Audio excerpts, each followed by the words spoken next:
Like, share, subscribe, y'all. We here, man. It's Friday, man, and Pacers and Thunder is going to a game 7. Sorry for the lateness. We was talking behind the scenes, but He said that's the put transmission. as felt that is that OKC they just look like they didn't want to play. I don't know. Did they get the did they get that they get that phone call? You know, I'll let Ron Son go first. Big Unc, you got the floor first. Eleasy, I'll let you go second, and I'll clean up. What we talking about, man? last night. OKC. Hey, yo, see, Bryce, I told you they match up good with them niggas, man. I told you they got some dogs on. They got I some know dogs that. on the wing. They got some dogs on the wing. You got to think about it. Miles Turner didn't even have a good game yesterday. You feel me? Like he actually stunk up the place. But them young, hey, yo, listen, I tell you what, Rick Carlisle got a plan for SGA. If y'all ain't noticed it the last 3 games, he got a plan in place for SGA.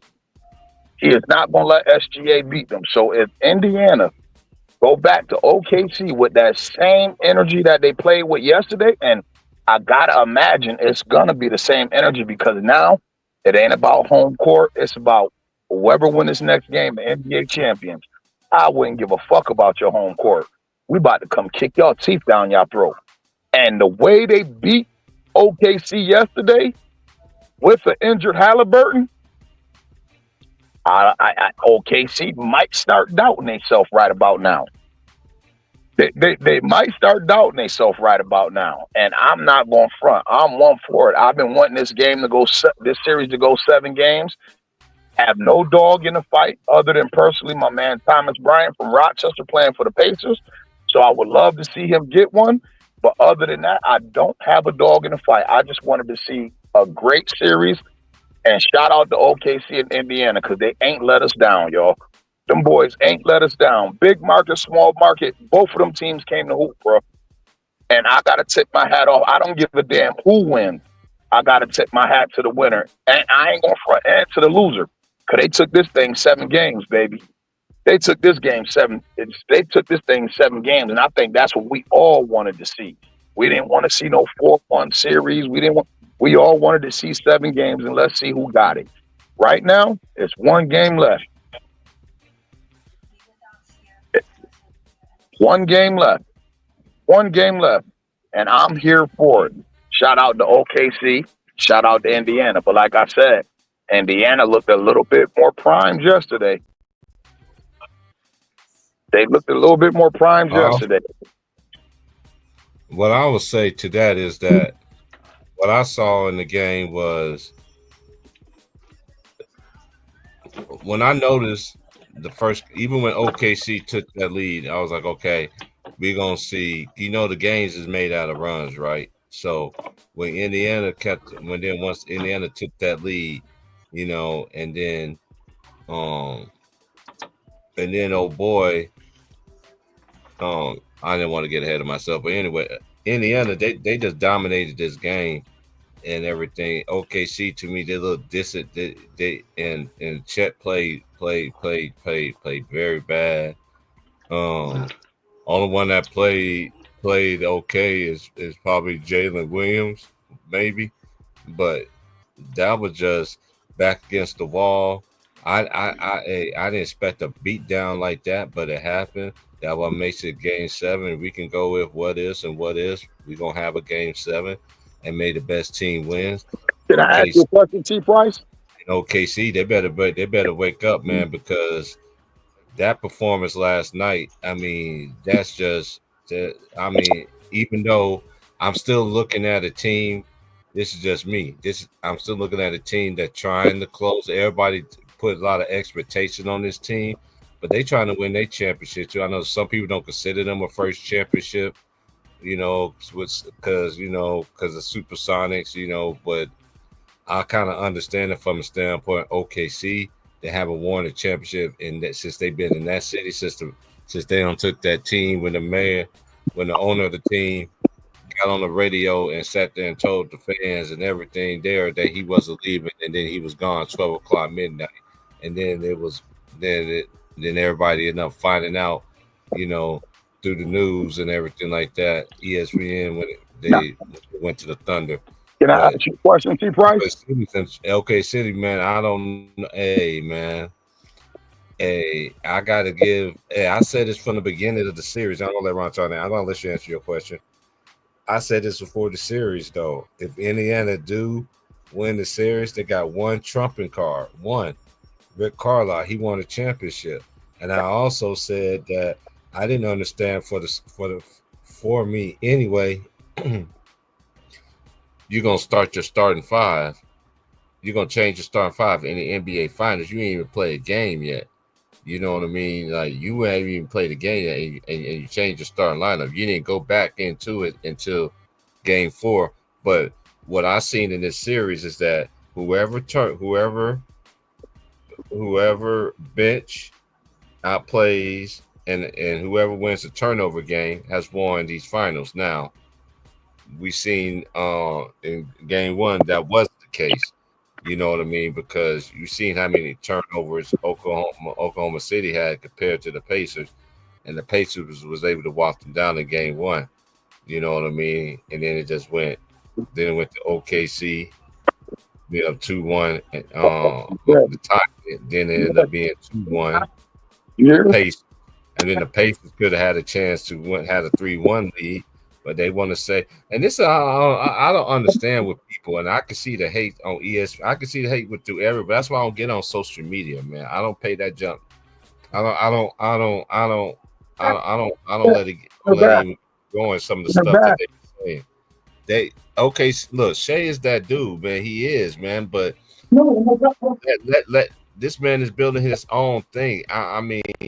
He's trying to do what he got to do. He didn't show up last night. He gets cooked. He had 8 turnovers. That's unacceptable. That is unacceptable. And we'll see if OKC, Caruso didn't play good last night. Wes Craven grandson, he didn't play good last night. But they say home players play better at home for a reason, which is true. So I'm not off that wagon. I'm not changing my pick. I'm not doing any. I did pick OKC to win this series, but I won't be surprised if the Pacers win it either because, like I said, they got the trump card. They got Rick Carlisle. What's your question, Ron? Now, with Jalen Williams having a good game yesterday, right? Shea having a subpar game by Shea standards. If Jay Williams go out and score 30 plus and win the game for OKC in Game 7, let's see the Finals MVP. We're gonna go ahead and this is one thing that they like to do now, and and if we're going to go, I can understand that route. I can understand it, but I don't like how this is what it comes down to now. I don't understand it. You know what I'm saying? But if he does that, he does that. But then again, that's just the only thing the media like to do. The media, they're the king of divide and conquer, right? So then if he does win the MVP, the Finals MVP, then he'll be, and then all these fanboys. Hold on, these fanboys gonna be shitting on. They're gonna be shitting on Shea, talking about he ain't no. You know how these Jokic boys and all these fanboys. That's fanboys of a player, not the team. You're gonna have to hear all that nonsense. And I ain't trying to hear all that because you can't diminish. They needed each other. So, and Shea is not the type person that's gonna care. The way he carry himself, I don't think he ain't even gonna care just because you got Finals MVP. But the media, they use that against you, and these same people listen to the same thing what these people like to do. Listen to everybody on TV, like got that juice. Everything they say is the end be all. Ain't nothing coming out of that. Because I don't get into that, man. If he plays a good game to win, Shea wouldn't give a care. That's just my opinion. That's just me. But you know how these fanboys are. They're gonna use that against him. He wasn't the best player on this team in the Yeah. NBA Finals. But listen. That's what's gonna come. But the I get it, series Ron, but what's gonna come with it, Ron Turner. You know this. You know they're gonna use that against Shea. You know I that. couldn't because the man has been the engine in the team all year. Okay, Matt, we all know styles make fights. This Yep. particular series might have been a team that was equipped to control Shea like Indiana is. We got the wings. We can throw different bodies at them. Height, we can throw speed at them. Right, Like they do. so I personally, I know you wouldn't. I know Martavius wouldn't. I know Elise wouldn't because we know basketball.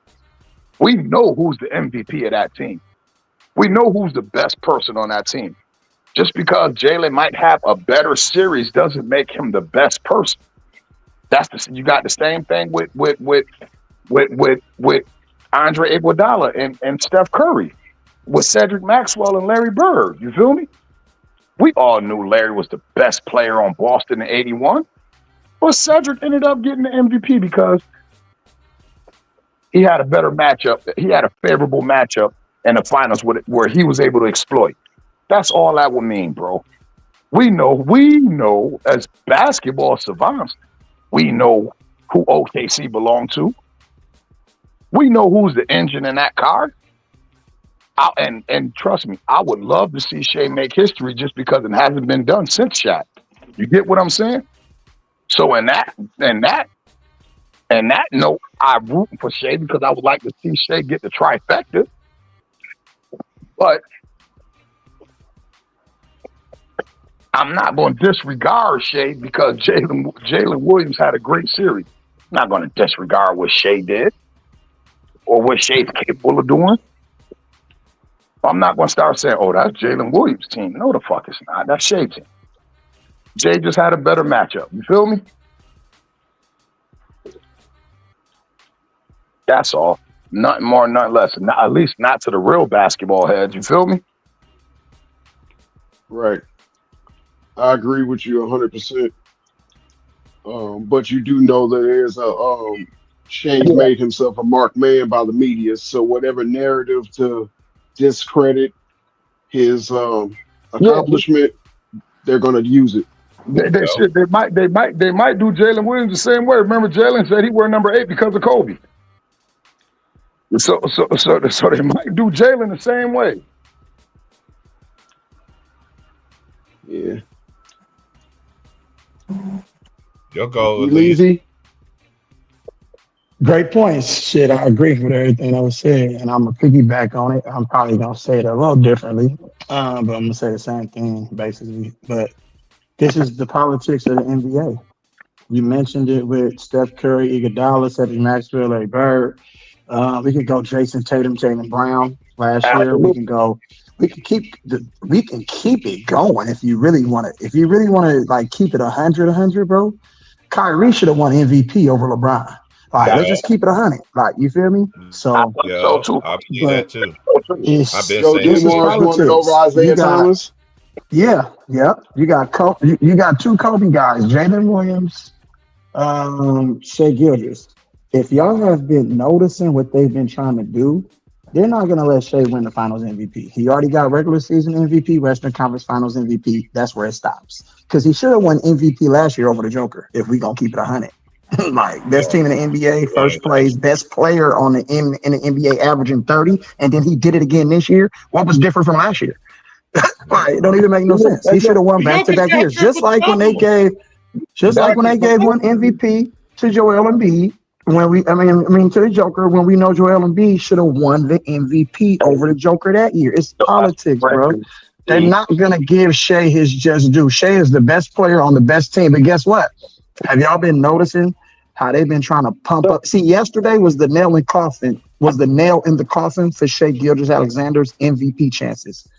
It's no way he's going to win Finals MVP. In my opinion, I could be wrong, but me paying attention to how this shit works, they've been pumping up Jalen Williams as the next guy.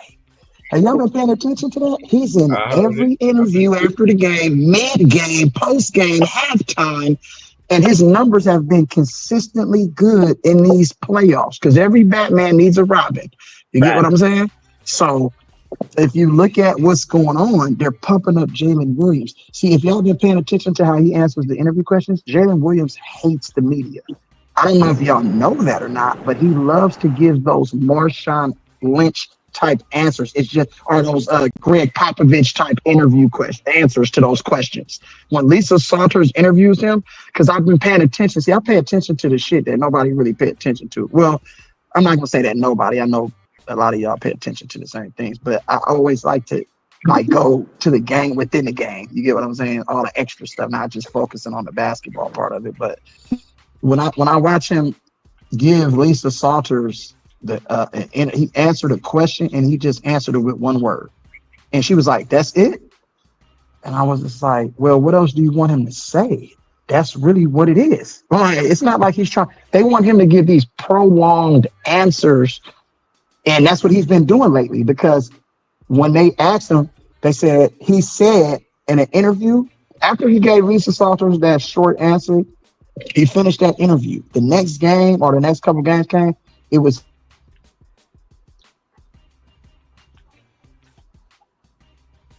Leezy, you're cooking. to me, What you're gonna happened? get a longer answer. Nigga, what are you talking about? You answer the questions based off of the dumbass questions that they ask you. I don't understand, why do you need to talk for an hour off of something that I could just keep it short and thorough and you should get my point? Why do I need to keep talking to you for that long? Because they have obligations to the media. The media controls everything in the NBA. You know what I'm saying?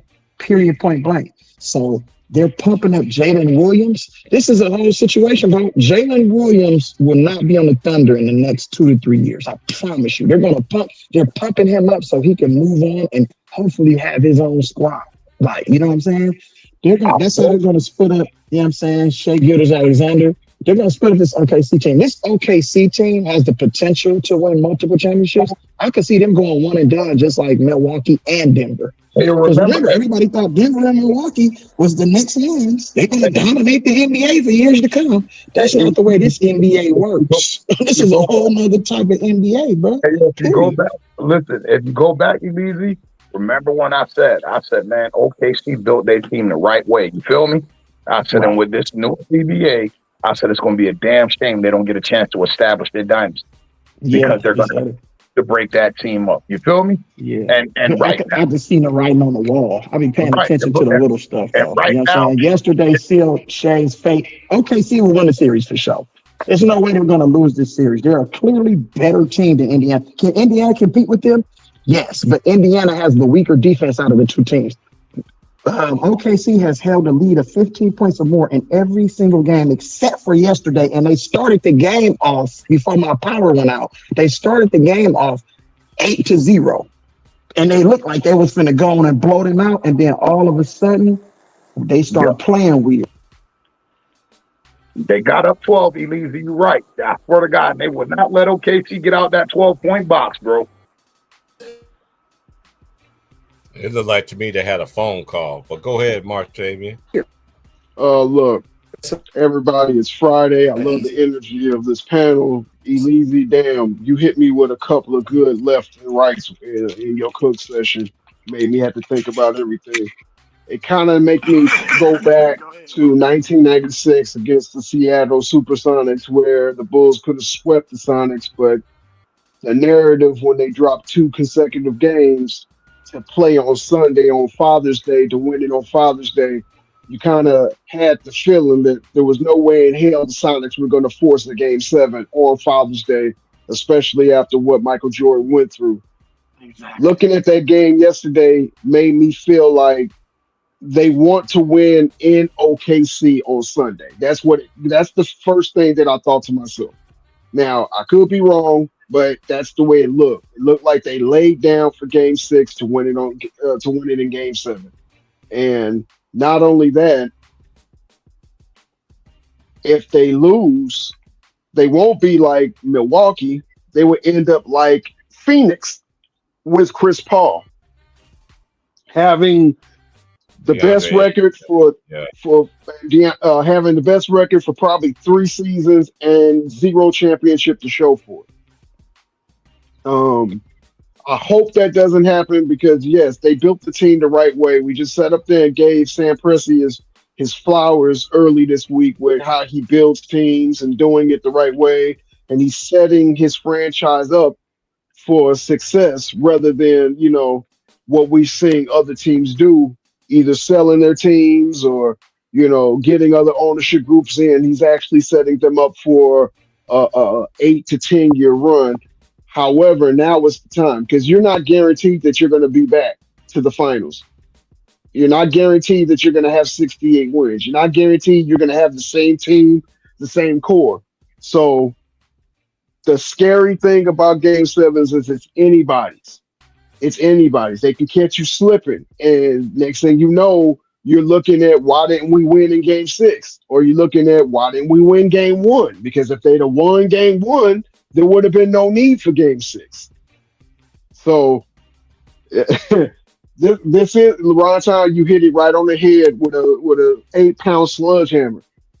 It's not a sweep. It's not a gentleman's sweep. It's not a game 6. This shit's going 7, and this is what every true basketball fan wants to see: a good series. If a team plays their heart out losing game 7, then it was a great series. But you can see Indiana doesn't want to go home. Pardon the pun. They're not ready to give this thing up. They feel like this is theirs, and they played like. Go ahead, Ron. No, you're right, bro. I was just going off what you said. Right. Yesterday, they showed me a hunger yesterday because they could have said, man, Hallie hurt, man. We probably ain't got no shot. Not only did they win a game, they kicked them niggas' teeth down their throat, bro. Like, they whooped OKC ass yesterday.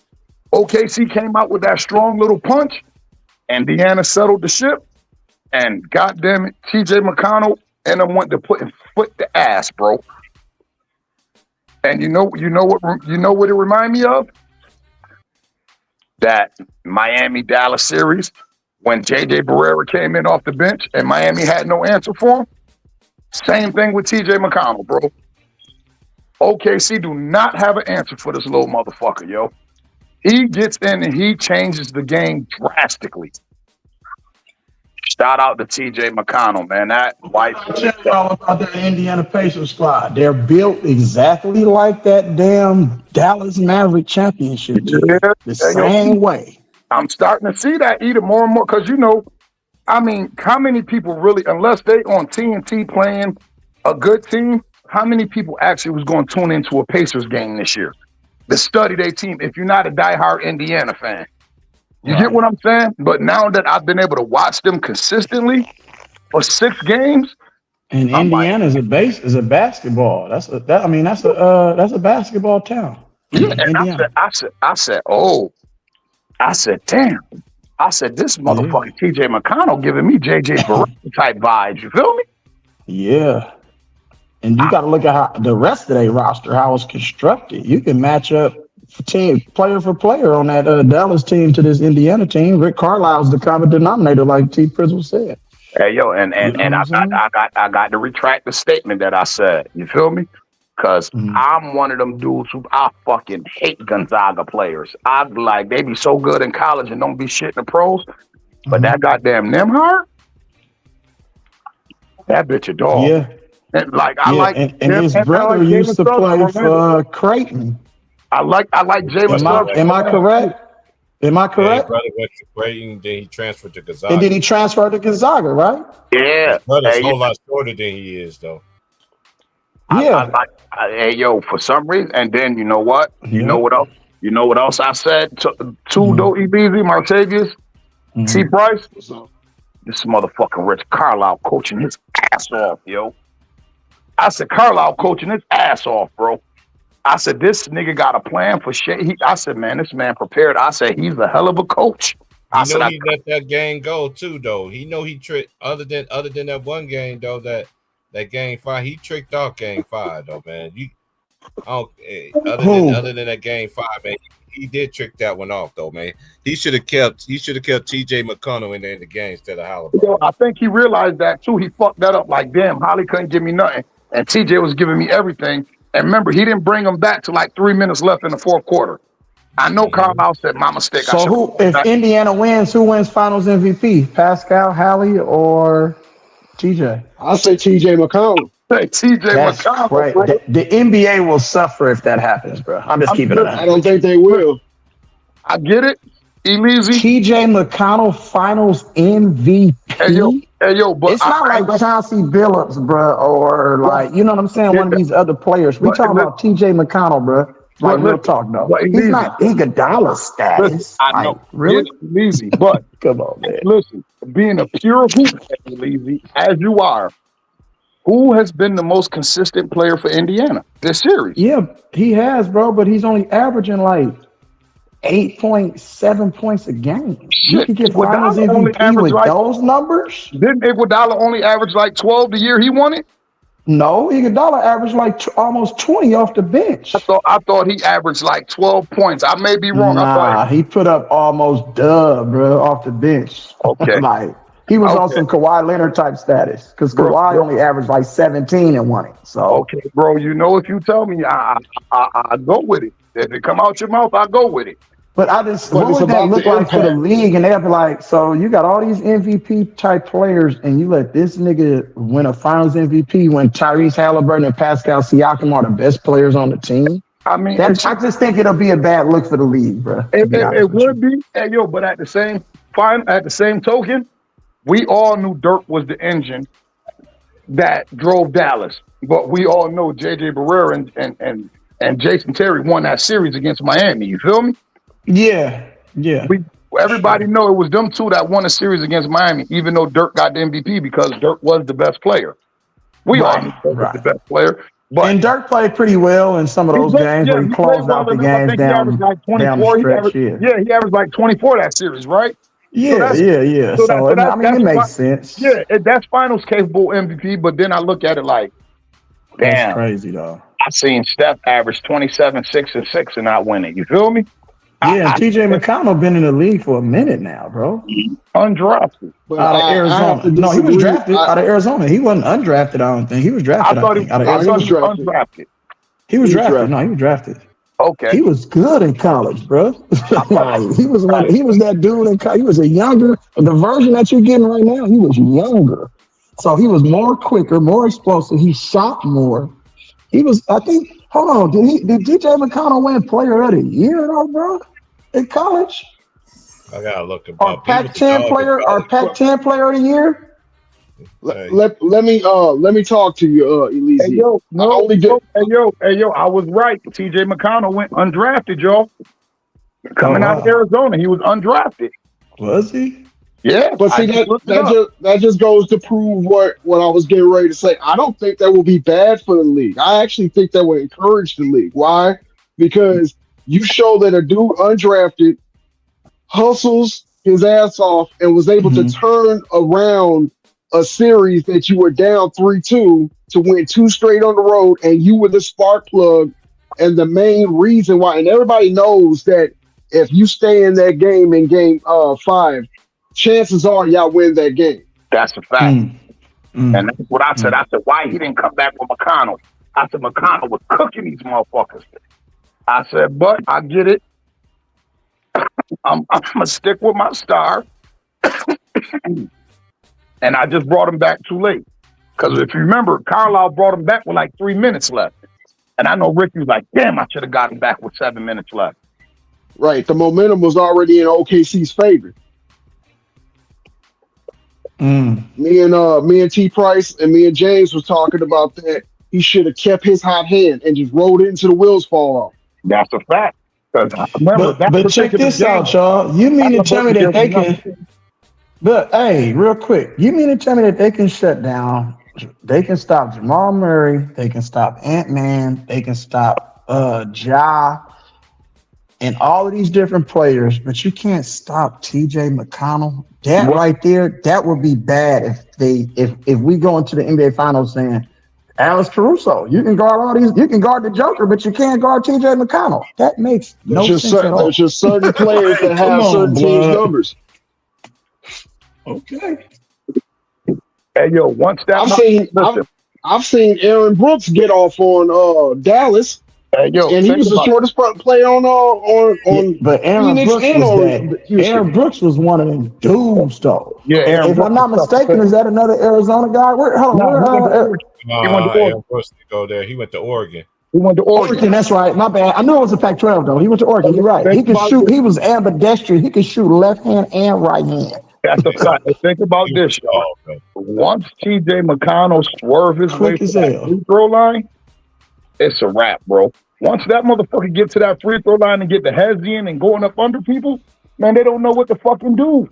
Just stop him from getting Right. to the free throw line. Keep him out on the 3-point line.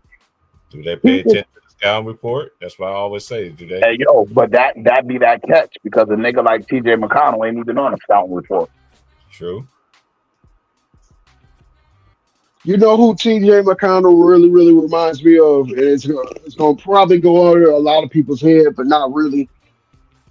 He reminds me of not Brent Berry, Bryce Berry. Yeah. Oh, I remember You know, Bryce am I Berry saying for the it right? Rockets. Yeah. I'm gonna tell you who else he remind me of. Martavius. Remember that motherfucker Matt Malone who played for the Rockets? Matt Maloney. Yeah, Matt Maloney. He used to do that same shit. He used to get right up under the 3-point line, right in that little circle at the free throw line. And Yeah. all that shit was milk. Yeah. You know, he remind me of Mike Penberthy Jr. Uh-huh. Y'all remember Mike Penberthy Jr.? Shaq always be talking about Mike Penberthy. He played for our squad. Ron Turner, you don't know Mike Penberthy, bro. He played for the Warriors and the Lakers. I remember him, bro. Yeah. I definitely remember. But let's be honest. We all think that he's Billy Ho. So you know. Yeah, that's who he is. The white man can't jump. You look at him and think he ain't got no game until his game point and he done tore your ass up. So if he's Billy Ho, who's Sidney? Who's Sidney? Who the showboat? Yeah. Tyrese? Tyrese Sidney. But I ain't gonna We going to Sizzler. We going to Sizzler. White boy sister nice too.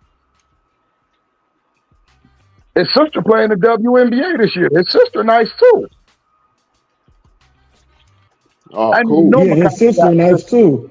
But you know what's so crazy? His sister looked like she mixed, bro, with some black, bro. I ain't gonna lie. So you saying her mother was cheating on her daddy with a brother? I don't know. Man, She no, got no, like no, a we light, don't kind know of that. like a I ain't light trying to get skin sued. tone. I'm not getting sued. She looked like she Brazilian or something, right, Elise? Yeah, she bad though. She look cool. You know how he looked You pale? We still She got- used to be. Yeah, bro. Yeah, When I'm she- looking at the dad, I'm like, nigga, who is the mama? Because she don't look like TJ McConnell like that, bro. I ain't Or gonna the front. dad. I didn't even know he had a sister until my wife showed me. My wife Man, them niggas is red. They red, nigga. Them niggas is red. I'm sorry. She Yeah. look like she got a little bit of melon in that motherfucker. I swear to God, or either she got the serious fan in bed in her crib that don't nobody know about because she Yeah, but guess what? That could be his sister. The pops could have just had. She's probably got a different mom. That's all. That can be true. That's a fact. Right. Only But- time will tell. Listen, I ain't gonna front, y'all. It's been a breath of fresh air, right?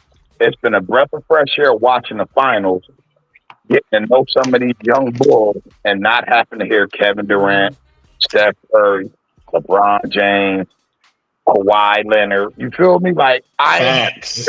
Get off James Harden, weak ass. Get off of them niggas, man. Listen, and I'm about to tell you, it's probably been one of the better finals in the last 10 years, bro. This has been a good ass finals, bro. Every time a team gets knocked upside the head, they show the result, whether it's OKC down or whether it's Indiana down. And these motherfuckers is going game for game. Game that don't nobody want to lose, y'all. And I can't do nothing but respect this because this is all I ever wanted to see when it comes to the NBA finals, bro. Bitch, let's get to it. It don't matter what coast you came from, what conference you are, bitch, we here now.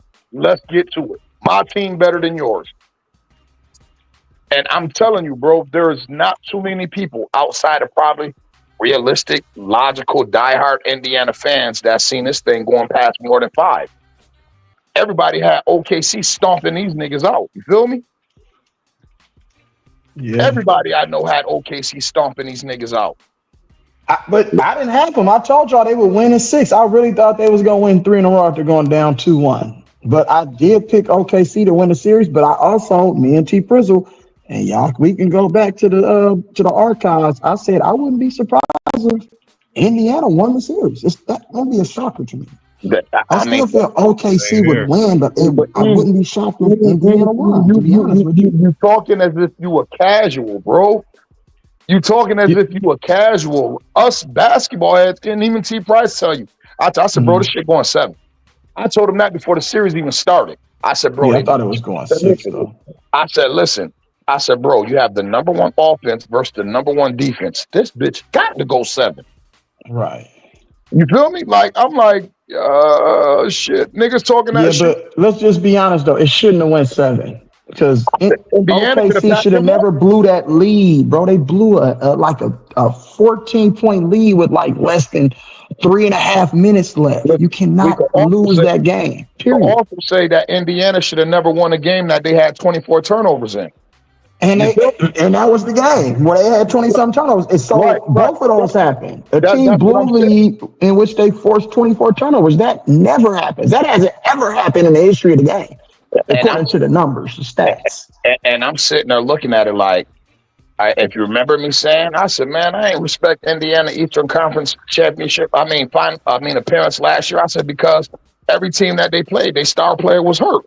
Even though I don't use that as an excuse, but I'm like, I mean, the reality of it is that does affect the series if a team loses its best player.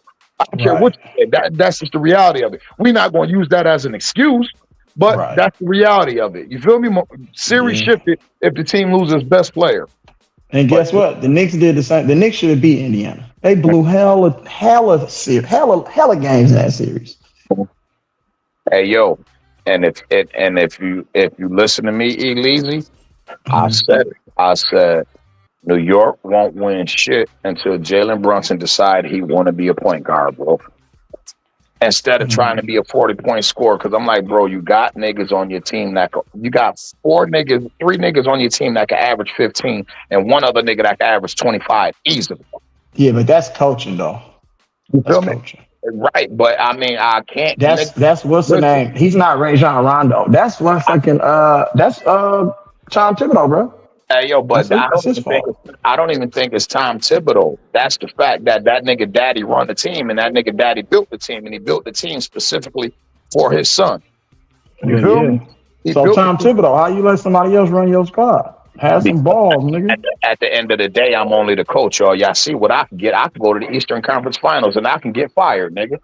So, like, I can go to the playoffs every year in my tenure as a Knicks coach, and nobody did that in the previous decade. So, yeah, you're right. Stinky. But is that really coaching, or is that, you allowing too much of your point guard to take over the offense? Because his coaching was good enough to get you to the Eastern Conference Finals. But you mean to tell me you're coaching up, you're going to blame every 4 losses on the coach? I could have sworn that Cat played like ass in 3 of those losses. Yeah. And easy. And I look at it like this, right? Cat was ass for sure. I'm not a Tom Thibodeau fan as far as how he burned his players to the ground, right? Not a true fan of Tom Thibodeau. But I'm willing to bet anything from a nickel to my goddamn life. That motherfucker ain't want to give up 5 first-round picks for Mikal Bridges, and they still did it. I guarantee you, Thibodeau wasn't with that shit. We giving up 5 picks for who? Hell no. I still think they could have ran that shit with motherfucking Julius Randle, in my opinion. Hey, yo, that's just me though. What was that? Was Brunson daddy? He helped build the team. Yo, my boy won his mans from college over here. So we're going to spare no expense. Give up them 5 picks for Mikal. You feel me? Right. Yeah. Give up. Go. Make sure you lock Josh Hart in. We really didn't want to give up DiVincenzo, but we wanted to get rid of Randall so bad we had to give up DiVincenzo. That nigga was really making the Nova Knicks, bro. And it wouldn't surprise me if he was going to try to get Jay Wright to come over there and coach them niggas. Jay Wright said no in the first place. They tried to. Yeah, that's what I'm saying. Like, I'm pretty sure it was some moves made on that roster where Tom Thibodeau probably like, nah, that's not a good idea, yo. That's not a good idea. I'm pretty sure he didn't want to get rid of Emmanuel quickly. Like, but that's why they say usually when you fire your GM and the coach, your coach usually go with it, because a GM and a head coach supposed to be in lockstep. Yo, this is how we're gonna build a team. We're gonna build a team around this talent, and we're gonna go get the pieces that fit this. You got a scheme for it? Yep, let's go. But sometimes the GM be like, this is my fit, this is my team. You just coach it, bitch. Figure it out. The GM actually builds the team, but if he's a good GM, he in lockstep with his head coach. Because at the end of the day, the shit that I go get, this nigga got a coach. You feel me?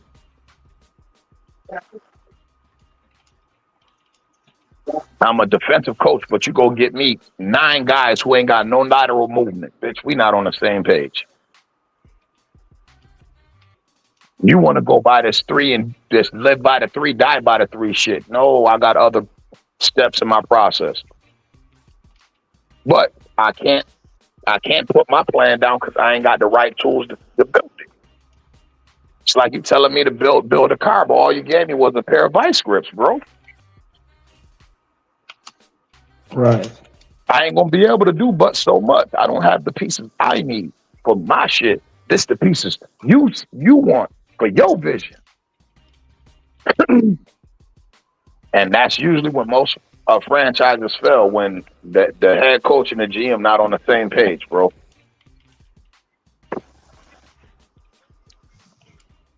Yeah. People keep calling me and keep kicking me off of StreamYard.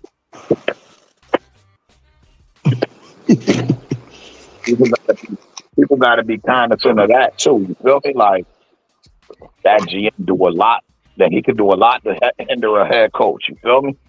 Mm-hmm. Shit, I think we kind of pass. We're kind of moving forward, even though this is a game 7. I just feel like, okay, hurry up, get this series over with so we can get really involved in the off-season acquisitions, the trades, the free agent signings. What is this person going to do? I think that's more. It's more intriguing for me than this game 7. That's just me. That's just for me. Hey, yo, and you know what's crazy? This finals so long though, too. This finals normally be over. Listen, I was thinking about how many finals have been to a game 7? Can we with the Warriors? The Warriors in Cleveland every 2 days. That's what I'm saying. The best. They prolonging this shit. Get this shit over with. Remember, the Houston, New York went 7 games. San Antonio, Detroit went 7 games. Boston, LA with Kobe and Paul Pierce went 7 games. Cleveland, right. And Golden State. That was the last one though. Cleveland and the Warriors. That was Cleveland and San Antonio. Ago, Cleveland and San Antonio 2014 went 7 games. Oh, 2014. Okay. Yeah, that's right. 2014. No. But the Warriors was the last one. That's 10 years ago. Yeah.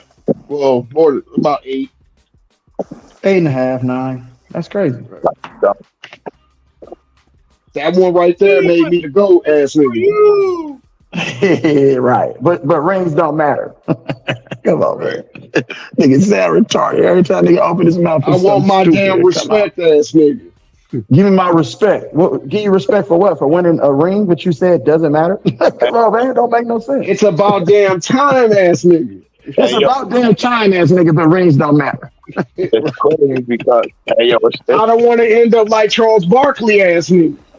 It's crazy though because listen, I can't believe. I mean, actually, I can because he gave all these niggas a scapegoat. You feel me? But I can't believe these NBA players is actually on board with this LeBron shit about like it's not about rings. And I'm glad. Listen, and you know I don't agree with Stephen A. Smith much, but when that nigga get on LeBron ass, 9 cases out of 10, I'm feeling the same way that nigga feel. You feel me? And it was just like he said, I never said players who didn't have rings weren't great. I just let y'all know there's levels to this shit, bro. You feel me? And like he said, he said, yo, I feel as great as Giannis is, if he plays another 8, 7, 8, 9 years and don't get no more rings, yes, I'm gonna think Giannis underachieved. Because I'm looking at him as a talent like Tim Duncan and the upper echelon. He just gonna prove to me that he's not. You know what I mean? But overall, if he retired today, no, Giannis is not an underachiever. But if we just putting shit on a spectrum and on a bar, and if all he got is one ring, and and it's not to say that, like you said, it ain't Giannis' fault he only got one ring, because we know what he is. You feel me? But like for now, for all of a sudden, all you motherfuckers feeling offended, and I'm sitting there like, yo, T-Mac, It's Giannis' fault. Stop. No, I'm like, T-Mac, you was a bitch. You feel me? No, I can't say it's Giannis' fault like this year. Like, oh, can somebody tell me? Provide context. What happened with T-Mac and who else you said? What happened? What was said? They got see it. They got Jay Williams. Hold on, let me put it out there, T-Price, so then you could go, bro. I'm watching First Take, a clip of First Take today, and it's T-Mac, Gilbert Arenas, and Jason Williams, right? Oh, wow. And they on there, and they talking about the no ring culture. And all of a sudden, all these dudes go, yeah, rings don't matter. Like, y'all control that narrative. And Stephen A is looking at these niggas like, bitch, ass, nigga. In that order. You feel me? In that order. Now, all of a sudden, rings don't matter. What the fuck y'all been playing for? And then you know what this nigga T-Mac said? T-Mac should know better. Listen what T-Mac said. And I said, man, if I see Mac, I'm going to slap the shit out of Mac. Oh, you take Kobe off the Lakers and replace me with the Lakers. Me and Shaq get our rings. I've never had a team built around me. Nigga, you had That's bullshit. I said, bro, you had Yao Ming, Shane Battier, Ron Artest, Aaron Brooks, Rafer Alston. What the fuck are you talking about? Wow. He Aaron Brooks. This nigga said that, bro. Wow. This nigga said he never had a team that bro. He said he'd never been put in position to win a championship. Because didn't they? Hey, no, wait, you know, Ronson, I know he's a liar. Hey, let me call Cap real quick because I can remember in the interview. Remember when that nigga was in on the San Antonio Spurs when they lost to that Miami Heat team? I remember him in the interview saying, "If Pop would have played me and put me on LeBron, we would have won that series." So he's lying. Right? That's a lie right there. I just exposed the lie. Not only that, go ahead. They were the third longest winning streak in the West with that team. They won, I want to say 22, 23 straight games in the West with that team that he was never in a position to compete with. Hey, yo, let me ask you a question, right? Everybody always heard that interview about other centers he played. What does he say? Barbecue chicken, barbecue chicken, barbecue chicken. Who's the two motherfuckers that he respected? It was Arvydas Sabonis and Yao Ming. Right. You feel me? He said, guess what? He didn't take care of his body. Tracy McGrady didn't have the same work ethic as Kobe. So it wasn't a given. If you would have played with Shaq, you would have won rings, nigga. Because you didn't take care of your body. You was always injured at some point in the playoffs. Every time. Yo, bro, if I was Yao Ming and I heard that shit, I would call T-Mac like, yo, I'm going to slap the shit out of you when I see you, bro. You should have stayed in Orlando. If that's the case, nigga. If he was an MVP candidate, because Tracy McGrady is one of the best. I'm not gonna lie. His talent is on par. You didn't get nobody to over the hump, bro. So that matters. You needed a Robin, nigga. Shaq. Yao Ming wasn't no Robin, nigga. Yao Ming was a good center, but we already knew he wasn't gonna stay healthy. 7'4" Asian dude, nigga. Your foot finna go out. Hey, Just keep it 100, my nigga. That's they not built like that genetically, bro. Listen, but I'm looking at it like this, Elise. You go back to them years him and Yao Ming played together, right? Mm-hmm. See where the fuck Houston finished that in the Western Conference. It was top 5 team in the West every year. So you mean to tell me, how the fuck you mean to tell me you ain't a contender, bro? Can we because he don't want to take accountability for him not, you know what I'm saying, holding his end of the bargain up, which means taking care of his body. That's all that is. Elise, you're half right. We're not going to sit up here and let McGrady off the hook.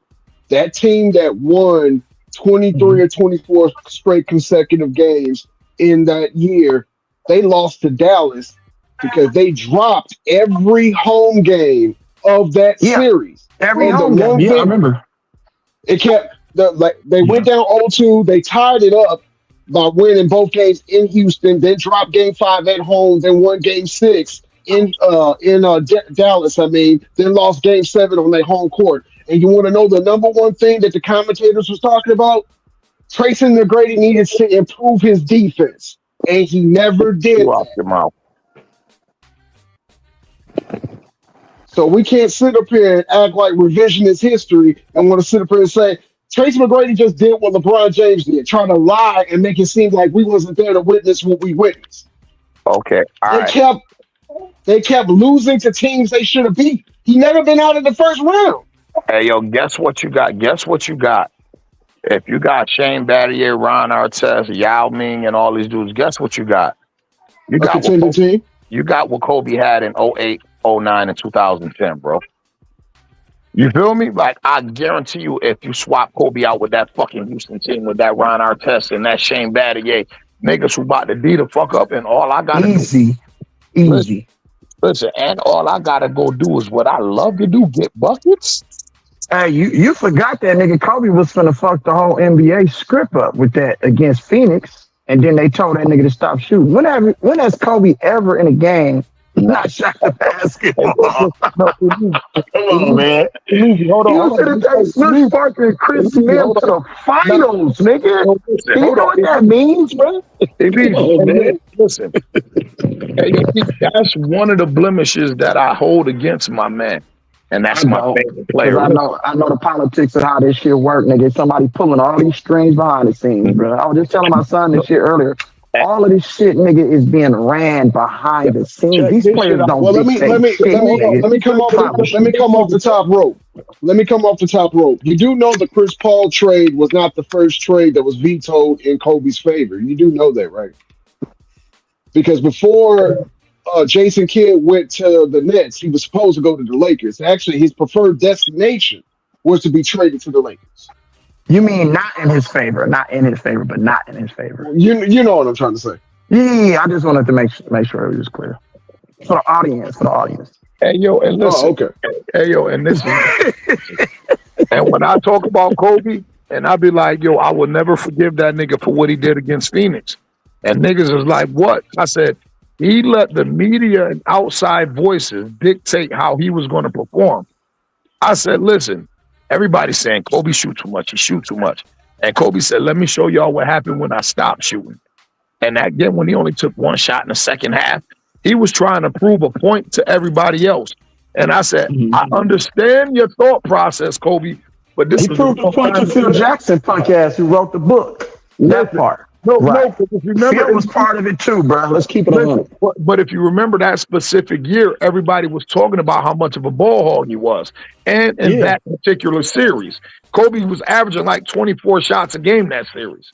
I don't give a fuck how many shots he averaged. They was winning. They were winning. Listen, and let me tell you, this arrogant, rash motherfucker. So, okay, let me show y'all what happened when I stopped shooting. I'm going to stop shooting on purpose. I said, Cole, I get your thought process, right? But that was the wrong time to pull that shit, bro. You should have won. That's not the first time he did that, Ron Time. He did that on a Sunday night game against the Sacramento Kings. That's when the first narrative, and that was in the Shaq and Kobe Detroit loss. He purposely stopped. He didn't shoot the whole game. He got like 4 shots off that game. And I remember watching it. He just kept feeding Shaq in the post. When he was double teamed, when he was triple teamed, he just kept feeding Shaq. Shaq will pass out to him on the double team. He'll be wide open, and guess what Kobe do? Pass it right back to Shaq. And they got blown out that game. And people was asking Kobe, why wasn't you shooting? You know what Kobe said? I ran the offense through Shaq. Y'all was bitching and moaning when I wasn't doing it. Since y'all say Shaq is the best player and the most dominant, nigga, I'm giving him the ball. Why we ain't winning? That part. And this is what I'm saying. It's like, all right, nigga, we know what you was trying to do, but you shouldn't have did it right then and there. You feel me? Like, hey, Ron Time, that's what I'm telling you, nigga. His hand was forced, bro. And I'm just like, bro, you Kobe motherfucking Bryant, nigga. Like, bro, you didn't have to. We know what it is. The real ones know what it is, bro. But he said, no, I'm going to prove a fucking point. And that's one of the blemishes I put on my man record. I said, I want to choke your ass for that, Cole. Because we were supposed to beat Phoenix that year. As the Yeah, eighth. Phoenix was dead.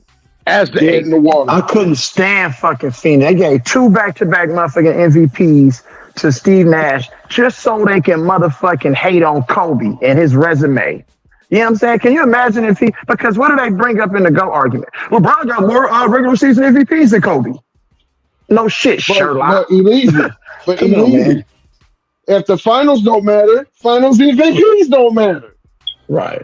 Come on. Finals MVP does matter. Depends on the argument of the player, because that's what they hold Kobe Bryant to. You don't have more MVPs than Kobe. You know, it's always something. He only got 4 finals MVP. He was a sidekick. I mean, like, nigga, what? I mean, and then this is one thing that I was very disappointed about. But then at the same time, I thought to myself, one of the favorite sayings I was taught when I was younger: everybody show you hand who you are. Just give it time. When they were sitting there and test line on themselves and everything like that, and I'm just like, yeah, this ESPN, I'm not surprised now because you know, and this is I find very, very interesting, right? The people want to get mad at me for talking about it, but it's just a known fact. That's why I don't have to talk about Jay Reed. I don't. You know, but at the same time, these finals he has taken away from the NBA finals what it really is. Once again, if you're a real basketball head, you like we should be ready. And then at the same time, we can't talk about the Pacers and the Thunder. We got to have a couple of segments with Chris Webber, have a segment with shout out to Chris Webber. They did a segment with Chris Webber, and they did a segment with Tracy McGrady, and they did a segment with Jason Williams and Gilbert Arenas, and then I had to talk about KD, where's KD is going. This is what's wrong with the NBA. The media has their hands all wrapped up in it. That's why, when people always tell me about Jay Reed's resume, this is the only thing I'll say about it. I don't even want to mention him no more, me personally. They always talk about his resume. It's undeniable. But we're going to see when that time comes, because it's going to come out with the same media that's been voting for this dude for getting all these little things. He got a lot of stuff that he don't deserve either. So carry on. Facts. When it comes down to it, the truth always rises to the top. And I will be sitting there with my buttered popcorn, my Pepsi with ice, and just sitting there on my nice, comfy couch, watching it like the Challenger in 1986. But that's neither here nor there. Because look, everything has a possibility of coming around full circle. The same things that they praise Jay Reed about is going to be the same thing they tear him down for. And I don't see why he's playing into it the way he is. But this is the way he wanted. They get off on tearing the black man down, and he's just giving them more fuel for the fodder. Oh, what's that? For the fodder or whatever the saying is. I wish he'll change what he's doing, but you know, I can't say it enough. I used to love the potential that he had, and I used to root for him. It was like I wanted him to be a good player. I wanted him to be a great player. But the way he went about it, it really soured my stomach. And I don't think people give us the right to feel the way we do. If we feel the way we do, it's your hating. It's like, no, it's an opinion. My opinion matters just as much as anybody else. If you like Jay Reed, go right ahead. You know, I hope you sleep good at night. That's fine. But if I don't like him, I have just as right as a right to not like him as you have a right to like him. I just don't like the way he carries himself on the basketball court. I don't care about him being the father. I don't care about all that other non-basketball nonsense besides the EPO and the steroid allegations, allegedly. But if I don't like him, I have the right not to. I just do. I don't like how he can we really sit up here and honestly say to ourselves that he makes every franchise better when he systematically makes franchises worse. Just look at the state of the Lakers. Yeah, you're relevant, but at what cost? And guess what? It's the cost of your team. At what cost? The Lakers in Los Angeles. Wait. They've been owned by the Buss family since when? 79, and here it is, 2025, and the Buss family no longer has majority ownership of it. And that happened on Jay Reed's watch. And nobody's talking about that. Nobody. And the one franchise that would not let him get away with murder is the one franchise he promised 7 championships to, or 8 championships to. Hey, yo, I was just watching something, right, Martavius? I was just watching something, nephew, about people who recently sold their teams. Mark Cuban. What's the other team that was sold? It's The somebody. Hornets, No, it wasn't Michael Jordan. It wasn't Michael Minnesota. Jordan.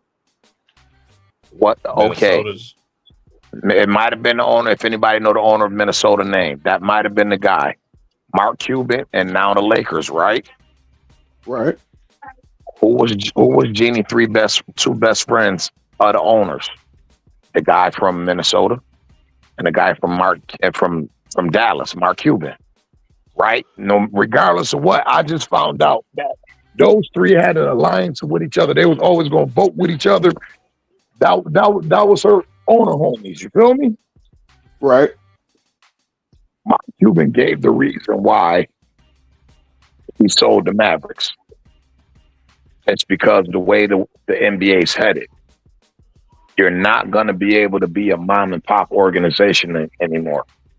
Which, if you think about it, dudes like Mark Cuban, the Lakers, you feel me? Minnesota, those mom and pop stores, which mean their owners, this is their owners' prime stream of revenue. Other owners are multi-billionaires. You feel me? And now, like these dudes, Steve Ballmer coming in buying the Clippers. You feel me? These hedge fund groups getting together buying these other teams. They are going to invest the bread into that shit. The bread that teams that's only worth $5 or $6 billion. We can't invest that type of bread, y'all. Look at the new CBA. Look what it's going to cost for you to have superstars in town. Who will be the only people to play that? You feel me? We can't afford to pay that, and therefore we can't afford to compete. We can't afford to go out and build our own stadium. You feel me? Wow. So like, listen to what they were saying. This has been in the works for a few years now.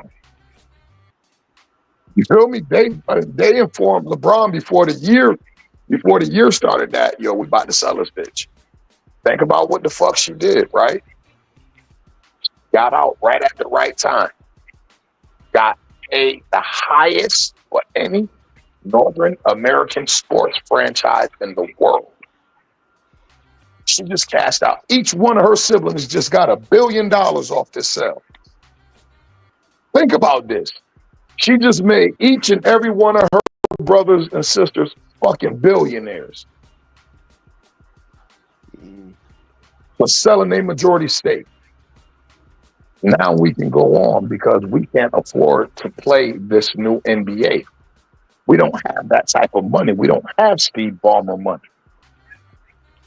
Whatever the Lakers worth, that's what our family worth. Besides a few real estate investments that my dad, that we go into. But whatever the Lakers worth, that's what the Buss family worth. You feel me? We don't have no oil refineries. We don't have no tech companies. That's crazy. And they was talking about how genius it was. And it was like, she locked everybody in. That's why she gave Pelinka the extension. It's about to be new ownership in this bitch, but y'all gonna leave my people in place. Motherfucker from downtown. That can backfire. Backfire. Motherfucker from the Dodgers said, I don't give a fuck, Genie. Just run the shit until we figure out who we're gonna put where in, and then run off into the sunset, darling. But guess what? She still owns. She still owns minority stake in the team. So guess what? She's gonna get paid off the Lakers for the rest of her life. She doesn't have to be the governor. People don't even know what that entitles when they say she's the governor. Guess what the owner's saying? You go to the owners' meetings and all that, Jeannie, and you make our vote.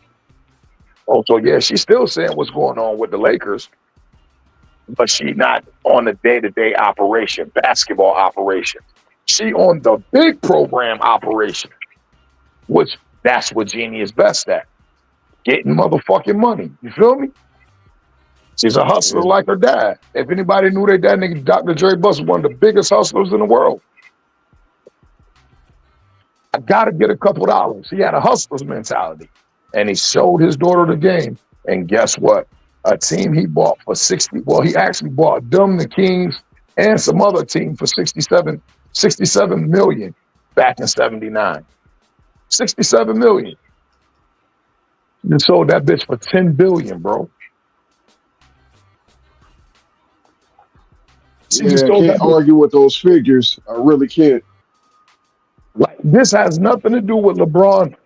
If anything, Jeannie, nigga, this was Jeannie played from the beginning. Wait, time out. When they brought that motherfucker to town, raised the value. That's what I was getting ready to say. They brought him to town to bring up the value of the Lakers, knowing they were going to sell it. Goddamn, Jeannie busting genius. And guess what? And she's still part of the Lakers, yo.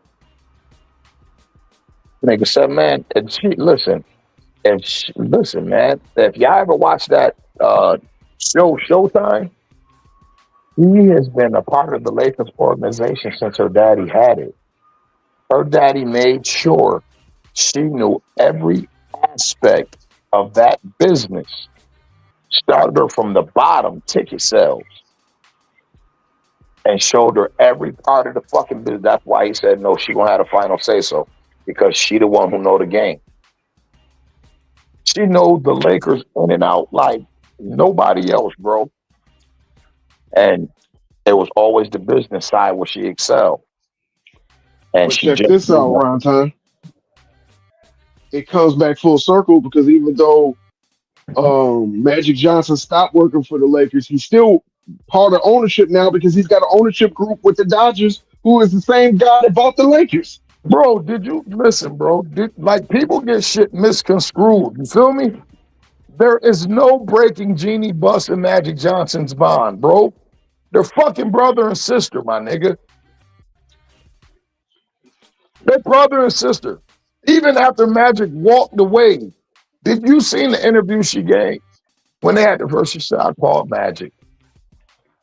Magic is a Laker, bro. And you know what? This might have been Magic play for her. Hey, yo, Gene, y'all talk. I know the rumblings, because once again, I am a bus child without being a bus child. You feel me? Your daddy brought me to LA when I was 19. I was still a kid. You feel me? And I've been entangled with y'all family. I know y'all family darkest secrets. I know y'all family brightest moments. You feel me? I mean, think about the shit Magic know personally about Dr. Jerry Buss, his wife, and his kids. You know where the bodies are buried? Everything. I'm a Buss. My name is Irving Magic Johnson, yes, but hyphenate that shit with Buss. So even when me and my sister, listen, y'all think we bickering, but we not bickering. Only reason why he let her rock with Rob, because he knew how much Kobe meant to Jeannie, and he knew that Rob was Jeannie man. I'm not gonna win that argument with my sister. Not about the baby brother, you feel me? Kobe's their baby brother. He's the other one who was brought to town at 17 and groomed by who? Dr. Jerry Buss. Magic Johnson. Magic Johnson. We about to show you what it is to be a Laker, bro. And Kobe embraced that shit and embodied that shit. That's why LA love him. You feel me? Kobe, the beaten Bryant, hyphenate Buss. When that nigga got in trouble, nigga Dr. Buss said, nigga, he gonna take my private jet back and forth to court. Nigga, I'm showing up to court with him. You feel me? I ain't never That was about to. I ain't never that I gained so much respect for the Bus family after that. The fuck you mean that's our little brother? What the fuck y'all said he did? He ain't do that shit. All right, well, we got some lawyers y'all need to talk to. You feel me? Fuck you doing? You ain't about to fuck with my little brother like that? Hell nah. So what? Y'all setting him up? Nope. Daddy, guess what they doing to Kobe? Fuck that boy done got himself into now. I told him if he wanted some pussy, just go to Hugh Hefner. well, I'm just saying that's how entrenched the motherfuckers are. Think about this shit, bro. Bro, think about this shit, bro. Think about this shit. This nigga got 3 statues outside the Staples Center. He is the chosen one by the Bus family. And especially Jeannie, because that was like her baby brother. That nigga's her youngest brother age. The ones who do the scouting, Jesse and Joey. Yeah, Kobe, they age. Kobe, my baby brother, man. That nigga, he was like a son to Jeannie Buss. That nigga threw a fit, said, I'm not happy with my big brother Shaq. What did Jerry Buss do? Shaq, you gotta go. The baby said you can't be in the house no more. You keep fucking with my baby. How does shit usually go, Martavius? You got kids. Y'all ain't gonna keep fucking with my baby. I hate to say it, but that's true. I It's mean, like you gotta protect the youngest. You gotta protect the youngest at all costs, even if it means getting your oldest out the fucking way. Get the fuck out my house.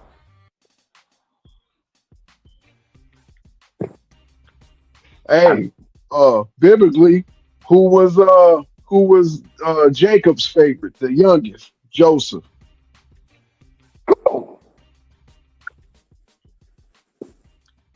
Man, it's crazy.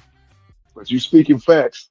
He grew up with Cole because by this time, we already know Dr. Buss got 2 other sons outside of the 6. You feel me?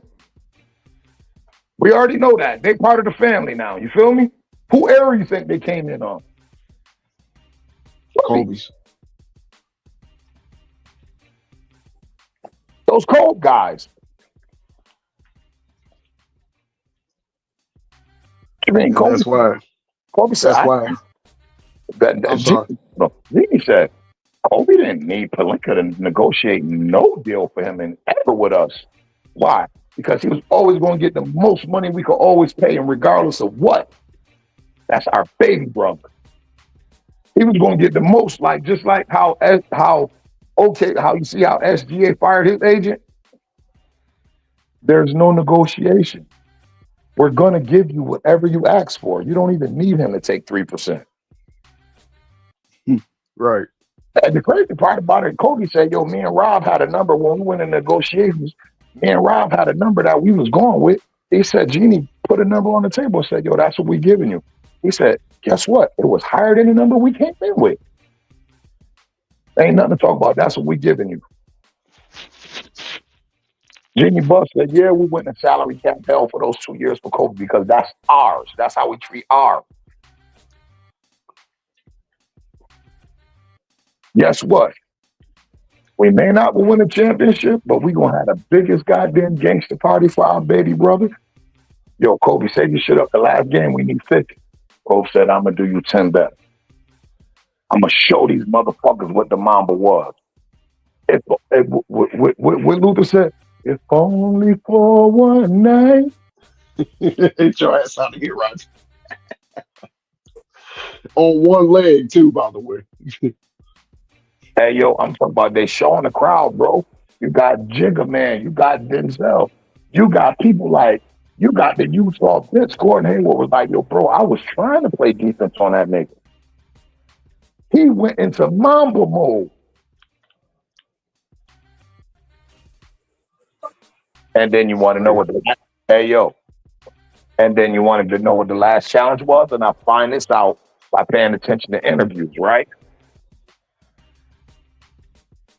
Shaq told him before the game, I need 50. Nigga said, Shaq, get the fuck out of here, man. Bitch, you just challenged me. So not only am I going to get that 50, bitch, I'm gonna get 10 more than that to show you who the fuck you thought you was playing with. And you know what Shaq said? I knew what I was doing. I knew if I went anywhere, whatever number I gave him, I knew he was going to top that number. Just because it was like a challenge from me to him. That Fletch can't get 50. Fuck you talking to, nigga? I'm gonna get 60. Watch this, bitch. This is why daddy ran you out of town. Because you kept doubting me, bitch. Crazy. That just makes Shaq look bad because that just lets you know if you knew the type of player you was playing with, why come into training camp out of shape? Listen. Before, you remember the infamous sit-down interview Kobe and Shaq finally did with each other? When Shaq admitted to all the bullshit and, you know what I mean? And they gave each other their flowers and all that shit. Yeah. Before then, Shaq said in the interview. Yeah, Shaq said he regret a whole lot of things in his career. No, this is what Shaq said. Shaq said, I knew, he said, the game I was playing was a dangerous game with Cole. You feel me? He said, because I knew it was real animosity there. You feel me? He said, but I knew this nigga was so special, y'all. He said, so, unlike 99% of the NBA, you feel me? That can't play when they're upset. There's not. He said, like, upset, something's bothering you, like something, a distraction, you feel me? You're upset, you got family issues, you like the court shit, you feel me? Like, just think about it. Most people who would have been facing Kobe, what Kobe was facing in court, probably wouldn't even played in the games that he played in, you feel me? Yeah. Probably would have took time off and, you know what I mean? That mother, every time that bitch went to court, that bitch came back and dropped 40. You feel me? So Shaq said, and it made a lot of sense. And this when I realized, I said, Shaq a smart motherfucker. Shaq said, I knew it was real animosity. You feel me? Like, yeah. He said, but one thing, he said, I was the leader of that team. He said, and as the leader, my job was to get everybody to play at the highest level. He said, and unlike most of the NBA, he said that was a gift Cole had. When he was mad, there was nothing you can do.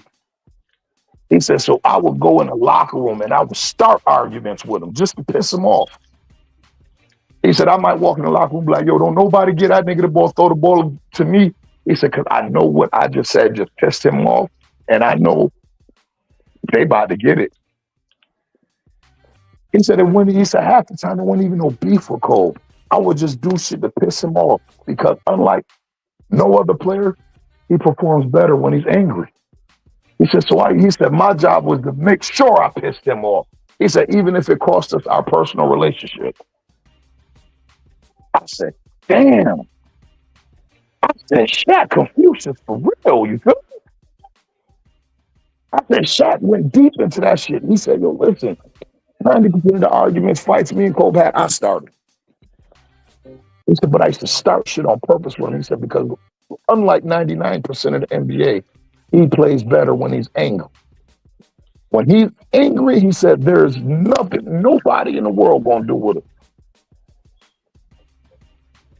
And I thought about the shit. I said, this nigga, you know,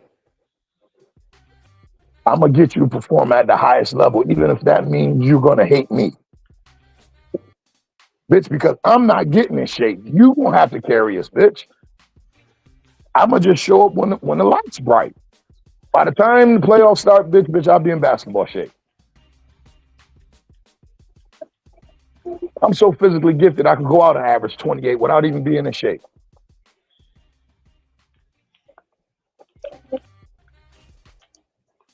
They said them stories, he said when LA was listing Shaq weight at 340, Shaq was like, man, I was like 400 pounds, man. They had me listed at 340. He said, but I was like 400 pounds. This Shaq saying this shit.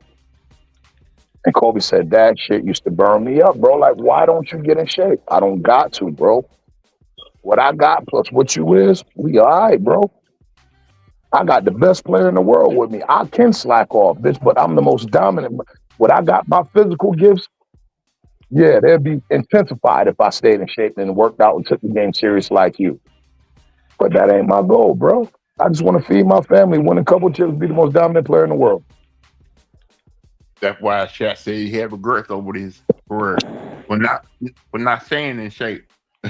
Because he said I would have been one of the greatest big men ever in NBA history, but I fumbled that because I didn't stay in shape and I didn't work hard enough. Think about this shit. If Shaquille O'Neal would have stayed in Orlando Magic Shaq shape throughout his tenure of his NBA career. Oh, he No probably less had than like 8. 10. He might have went down as the greatest player ever, bro. He probably at least had a little more titles too. Man, come on, bro. Like, this is what I tell people. I'm like, yo, y'all think it like people make that shit sound easy playing with Shaq and averaging 30.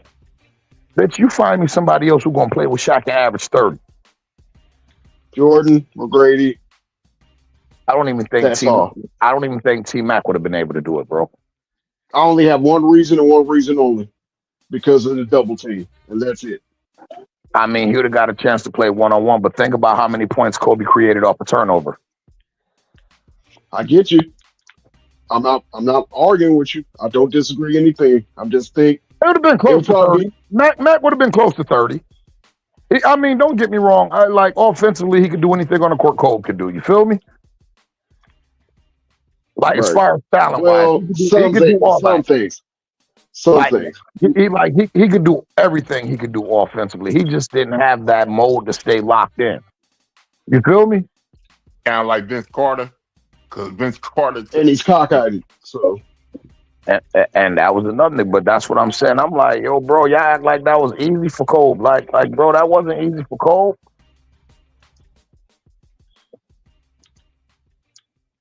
Y'all niggas ain't start talking about that nigga till y'all see number 24 without Shaq. But he like, boy, I've been like this. Like, I tell people, I say, yo, bro, y'all know he scored just as many points in that number 8 uniform, right? Yep. I said, yo, like legitimately, like, bro, you could take his career and separate it by the numbers, bro. And then guess what you got? You got 2 Hall of Fame careers, bro. I said, what? His MVP, Yo, what up, man? What up with y'all? What up? His MVP came in as number 8 years. Y'all can hear me? Yeah, we can hear you. Yeah, man. They on a slander campaign right now, man. I don't like it not one bit, man. It's straight bullshit. It's bullshit, bro. And that shit had me hot because T-Mac in any other interview, you always talk about how you think Kobe the greatest to ever do it. Now you niggas is diminishing what the man then did because and I ain't going front. And that's why I fuck with that boy Rashad McCants. That nigga said, I don't give a fuck. Y'all not gonna do that on my watch. You niggas act like y'all ain't know what the fuck did. Y'all know he like, yo, that man. Like, and he be mad at Gil about that shit, man. He be like, yo, bro, stop playing with the Bean name, bro. You hold on. Same thing with Nick Young. Nah, but nah. If they ask Nick Young be like, Kobe the best ever seen do it. Yeah, that's what I said. He another one. Him and McCants got Kobe. Got Kobe over Jordan. Yeah, that's straight bullshit. I seen that shit. The nigga, like what Brian said, and then I seen this shit this morning. They was talking about Kobe. They was like, "Oh, Kobe, he was a sidekick and all that shit." I'm like, now y'all niggas want to disrespect Kobe, but when Kobe was alive, y'all niggas wasn't saying none of that shit, bro. Hey, yo, this the crazy shit. Hey, yo, you go back. Okay, his first championship, he averaged 15 points in the finals, right? Right. You go from 2000 to 2001, right? Them niggas repeated. They the last niggas to 3-peat. Listen, but go back and look at from that second championship on. You go back and look at Kobe offensive stats and how much of the efficiency he carried on offense. He was like 34% of the offense. Shaq was only like 32% of the offense, and he averaged 30. Right. Just sitting there like, about when they beat the Nets in the you know what I'm saying? And fucking Pacers. Iverson niggas. nah, when they beat Iverson and the Nets, those 2 years. Yeah, okay, yeah, man. Like niggas hating on Kobe, man, for no reason. They niggas all on ESPN talking that fuck shit. Like niggas know damn well they was scared of Kobe when he was alive. They know they wouldn't be saying none of this shit, bro. Man, that You know what I mean? like That's what made me pissed about the shit. When I seen it, I'm like, man, these niggas on cap. They on national TV capping like talking yo, about man, Kobe as sidekick. like, Like what?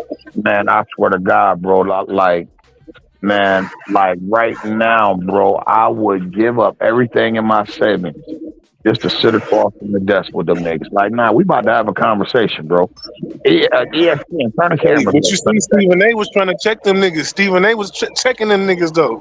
He was Nah, like, "What you mean?" He was like, "When you the," because they was trying to compare. Like they talking about they were talking about like you seen this segment, right? They was yeah, talking about Barkley and all them niggas and Malone and all them niggas and how they was just sidekicks to it or whatever. I'm like, what the hell? Like these niggas talking about this shit don't even make no damn sense, bro. and I'm like, I'm Hold on. Barton, Malone, all them was sidekick. Oh, hell no, man. No, they was saying like since they didn't win a chip, then they basically they argument like you gotta watch it, man. I don't want to tell Yeah, you you nothing gotta fucked watch up, it, man. Lou. Yeah, You Lou, gotta you watch gotta it, bro. watch it. It was on It was First Take this Gil. morning. It And was Gil. I gotta address D Wade right quick too. Hey, D Wade, man. At all, hey, we know y'all paid and bought for it to say some of the stupid stuff. Paul Gasol was not going to be the Finals MVP in that 2010. Oh yeah, Nowhere they was talking close. about how Kobe had a bad game 7. They was like since he had a bad game 7, he wasn't the real MVP of the finals. That's how they're going to use it against Shea. That's how they're going to use it He against had a Shea. bad game 7 when we got all those rebounds. But he was He was rebounding. He doing had like over 16 rebounds, right? But you want to know something? Want to hear a news flash? News flash, everybody. Everybody had a bad game 7 on both sides. The show did. It was a defensive Right. matchup. The show was. It was. And thank God we had Andrew Bynum. Andrew Bynum was happy for that shit, man. We had Andrew Bynum the first time. The Lakers would have won it the first time. And the reason Right. we don't make And he was excuses. hurt. When he got hurt. And Kobe would have had 6 rings, and niggas would have been. He would have been in really in GOAT conversation. Because we He would have beat already is Boston back to in the back. GO conversation. Oh yeah, but you know what I'm saying? No, Yeah, I hear what you're He saying. would be undisputed in the GO conversation because he would have 2 3-peats just like Jordan. I see And you. then how can LeBron defend himself against 2 3-peats versus 2 3-peats? bro, he can't even defend himself against Kobe 5, bro. Like niggas be like, oh, Brown was in 10 finals. I'm like, bitch, Kobe went to 7. They won 5 of them. They They won didn't hold 5 the of Finals MVPs. But he don't have the Finals MVPs. I'm like, And bro, LeBron. nobody was ever going to win Finals MVP over Shaquille One O'Neal. of LeBron's ones should have been Kyrie Irving when they won in 2016. Bro, I thought but Kyrie not should have even won that. it. In my Listen, opinion. T. Price, not to even take away from J. Reed, right? But there was no player on the face of this earth that was going to win Finals MVP over Shaquille O'Neal when he had niggas like Todd McCullough, Rick And Smits. Right. I remember. You feel me? Like that Mutombo, Right. that matchup. Aaron I Williams, remember that. Come on, man. If you ask me, John Collins. Shaq was supposed to average 45 those series. But you know where he didn't have it against? He didn't have 40 points against Vlade. He didn't have 40 points against who was the center on Arvydas Sabonis. Y'all might. On David Robinson. When it's real center help, Shaq ain't getting off like that. Yeah, he was afraid. He was afraid of Yao Ming. Yao Ming came in the game and blocked 3 consecutive Shaq shots. Nobody's ever seen that up to that point. Now, I don't think Shaq was scared of Yao Ming. I think Shaq had just never played nobody that was bigger than him, and he couldn't figure that shit out. Think about it. Any court that nigga stepped on, that nigga was always the biggest player on the court until Yao Ming popped up.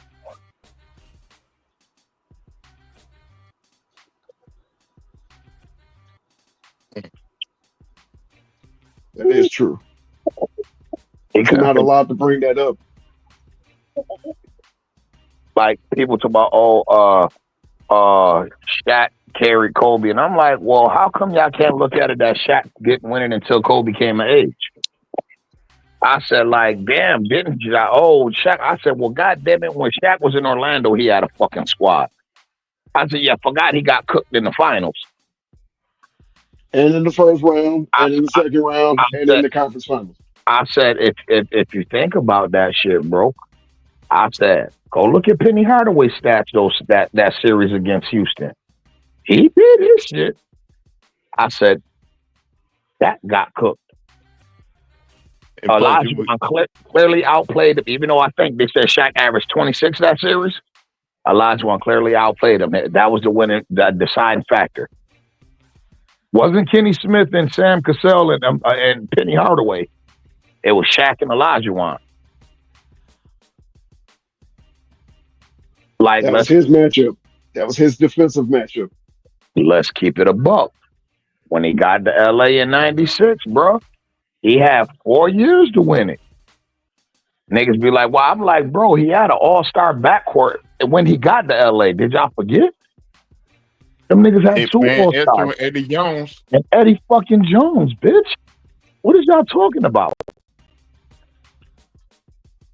You remember the commercial for the NBA Finals with Houston and Orlando, the double-decker taco from Taco Bell? Mm-hmm. Shaq and Olajuwon on that commercial? Yep. That's what the fuck are y'all talking about, bro? I said he didn't win his first finals until we replaced Kobe with Eddie. We replaced Eddie Jones with Kobe, which I still think we should have never did. But you got to understand what we got for Eddie Jones. Like, people talk about a super team. I'm like, dude, that was low-key a super team, bro. Nigga said, what you mean? I said, bitch, we had 3 number 1 options on our team.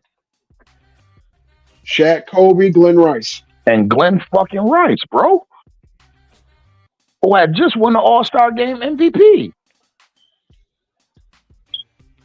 The year before. I said, bro.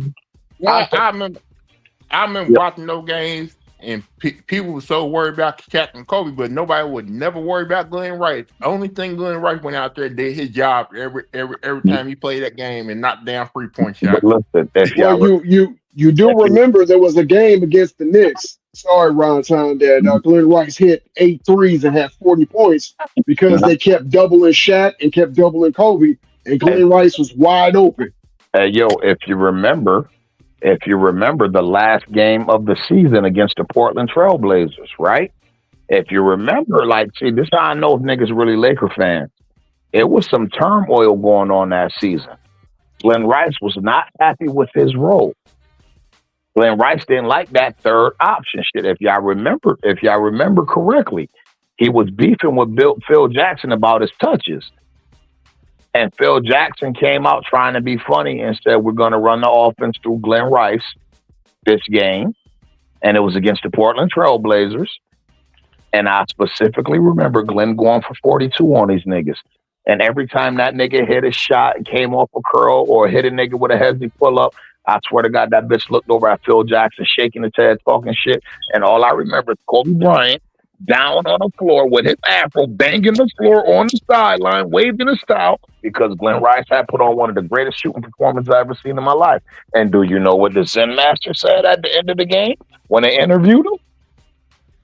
Well, I guess we got 3 number 1. He said, I guess we got 3 number 1 options then. Even Phil Jackson couldn't dispute it. Like, man, shit. Man, y'all seen what that boy just did out there? You know.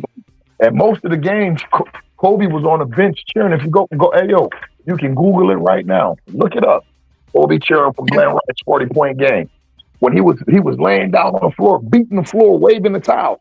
Every time Glenn Rice, because Kobe was like, yo, I believe he is the number 1 option. Remember, Kobe sided with Glenn Rice because he felt Phil Jackson was keeping him confined. You know, I asked Too Raw to do a video on if Phil Jackson and Chuck Davis can coach in this era, and he broke it down. Phil Jackson cannot try that shit if he was the head coach of the Lakers right now, because those guys really would not listen to him. They will want to do their own thing. So I think Phil Jackson got out of coaching basketball at the right time, because he couldn't do it in today's game. I think he could, but he has to do it with a veteran team. He couldn't do it with a young team. No, even like the way the players are today, I think he could not do it with a veteran team either. Because imagine if he was coaching Jay Reed. You think that's gonna work on him? Well, nothing works on Jay Reed except when the super soldier serum wears off and he overheats like the Universal Soldier. And plus, you don't see teams running the triangle offense that much. We see a different variation of it, but instead of going to the post, they just use it to open up themselves for 3 points. And if Chuck Davis was the head coach in the day game, he'd probably be fired for 1 year because you can't be physical like you used to be back in the day.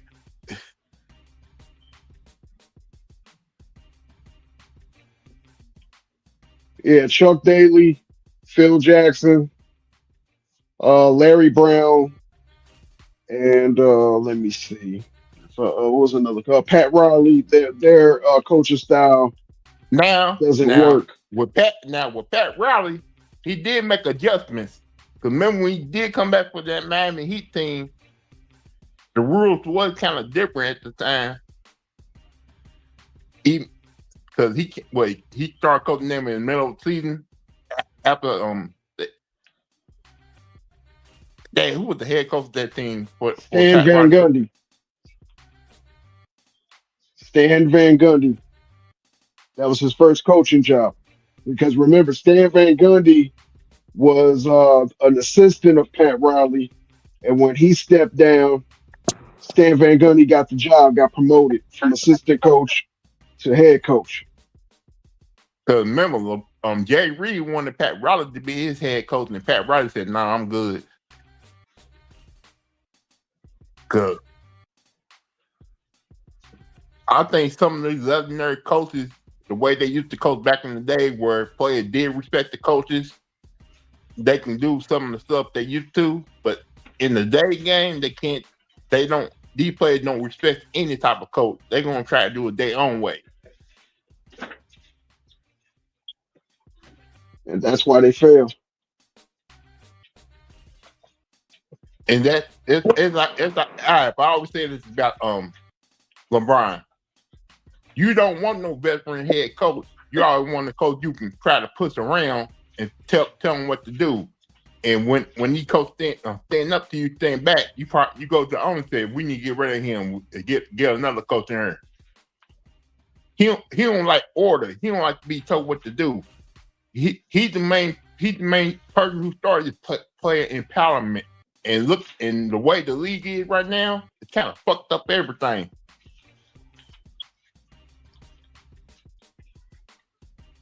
Lee, what does player empowerment really mean? Because I know what the definition is, but what does it really mean? Does it mean that the players can run all over the team? The way it looks, it's kind of like that now. Because they saw LeBron doing what he was doing, making check moves, making commands, and every single star player started doing trying to do the same thing he was doing. Think about when LeBron started playing this league, some of these guys who are playing the league right now saw him as little kids growing up. They said, "Hey, LeBron gonna do it this way. When I come in the league, I'm gonna do it that same way." And that's been kind of the more fucked up part going on right now with this league, and the way the way Adam Silver is letting the players run over him, the whole CBA meetings been going in the play direction. That's the reason why the league is where it is right now. That's the reason why you ain't gonna have no more dynasty, because players want to jump to different teams when things don't go their way.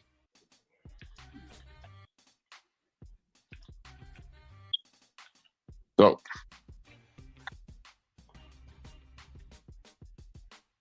the last night game showed me, plus last night game, I wonder about last night game. Like, was Oklahoma City really trying to win that game? I just waiting to saving it for game 7. I said the same thing as well. It just looked like they took their foot completely off the gas after a while.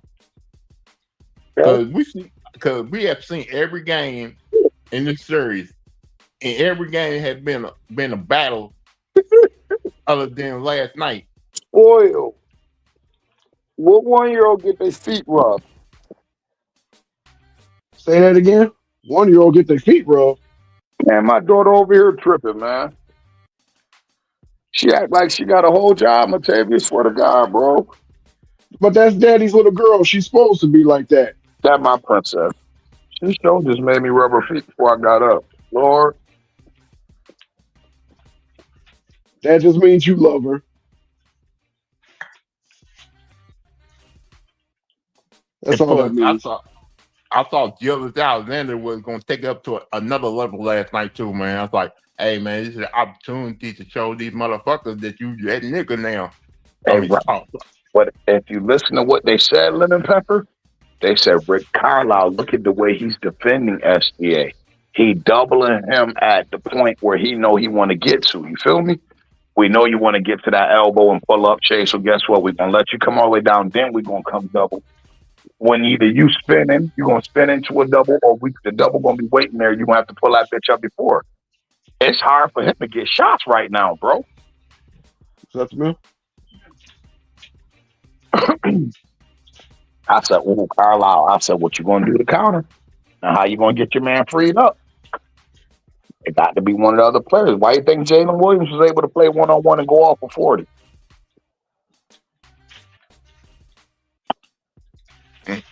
He's going to make somebody else besides SGA beat him.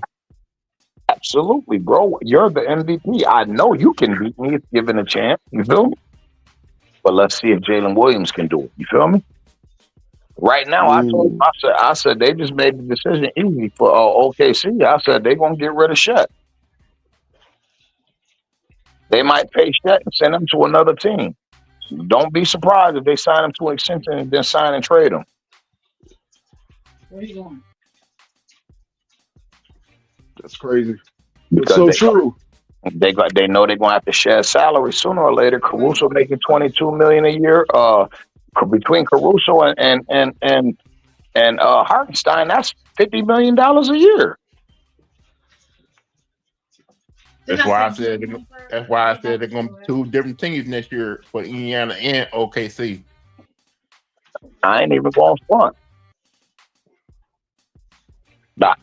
I'll be sending him into that expansion draft. He'd be the first person in Seattle Supersonics history. Follows OKC. That's why I give up in the draft. In that expansion draft, where y'all could take Shet. Give him a chance to be the man, and you know what I mean? And clear out some of that max money that he's gonna demand.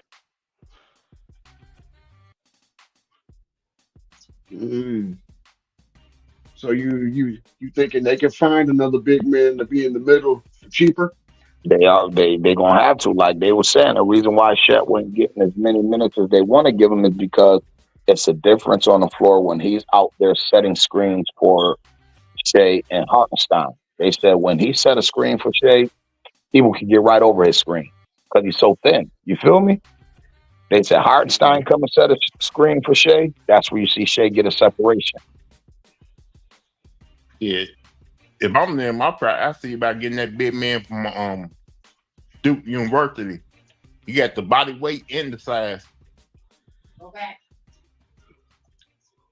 So. They got their two dogs that they're gonna need. The NBA headed for 2 stars and the rest role players. Him and Jalen Williams. You feel me? Everybody else gonna have to be role players. That is not a role player. Let me ask y'all something. Now that the Lakers got new ownership, how many years you think it's gonna take to rebuild the team into a winning culture? You see what he's doing with the Dodgers, right? I mean, even though there ain't no salary cap over there and he just going crazy. You feel me? But that ain't gonna take long. This what y'all gotta understand about the Lakers, bro. We built for championship, bro. The NBA was built off of us and the Celtics back. We built for championships. We gonna get us one every few years, maybe go on us a run. If you look at it, bro. Yeah, I'm saying, like, do you think you need to trade some players to get some picks though, Bro, and rebuild and the whole team? think about it, bro. This is the final piece to the puzzle, bro. Now it all makes sense. Who always end up with the biggest star in the league, bro? LA or New York? Not even New York. If you go I thought you meant just in basketball or sports. No, in basketball. Oh, okay. LA. LA. Think about it. They got Kareem. They got Kareem. Let's go back. They got Wilt, who was the biggest star in the sport. You forgot about Jerry. But Jerry was already there. Yeah. You feel me? We drafted Jerry. The biggest star in the sport. We went and got Wilt to pair with Jerry. We went and took Kareem away from Milwaukee. Then we got you get Kareem fresh off a championship, and somehow you end up with the number 1 pick in the draft. And you get Magic Johnson. You kind of coin flip for that number 1 pick. Because remember, it was between Chicago and LA, and they did a coin flip, and LA got it. So you think about this shit, bro. Shaquille O'Neal, who was going to be the next biggest star in Orlando? It was Shaquille O'Neal. And your ass to LA, motherfuckers. Then it was just protege that Jerry West said, that's the next Mike. Go get him. Put him in LA, y'all. Well, right now, the biggest star on the team got to be Luka. I know they're going to. Listen, now just think about it, bro. Now, think back and step back and look at that transaction, bro. The Lakers ain't just wake up one morning and say, oh, we're going to sell for $10 billion. That plan been in place for probably a year and a half, bro. And while you bullshitting, the plan probably been in place for a few years. For a few years now. That was the whole objective of Magic bringing LeBron. Who did the dude West? What's the name? Our new owner. Who did he hire for baseball?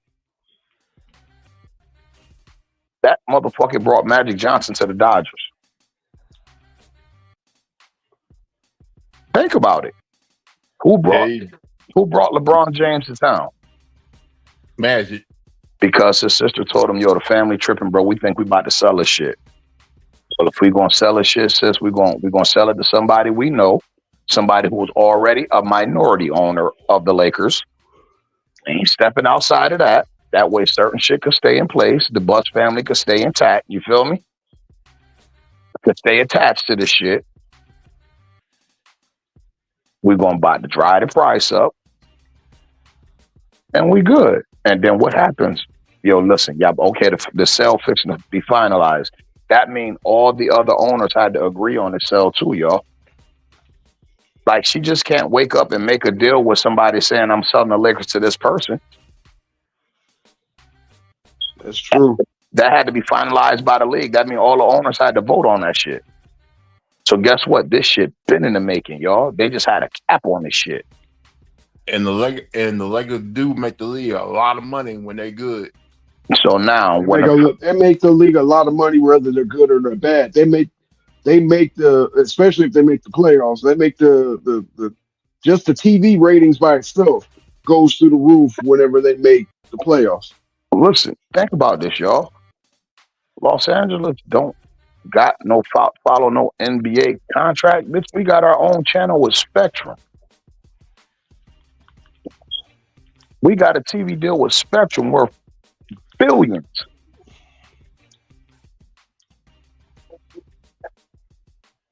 I just checked the chicken. It was boiling still.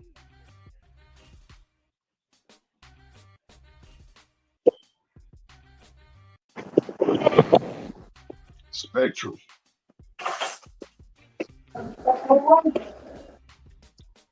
Now the question got asked: who's the next best star in the draft? Who can go to LA?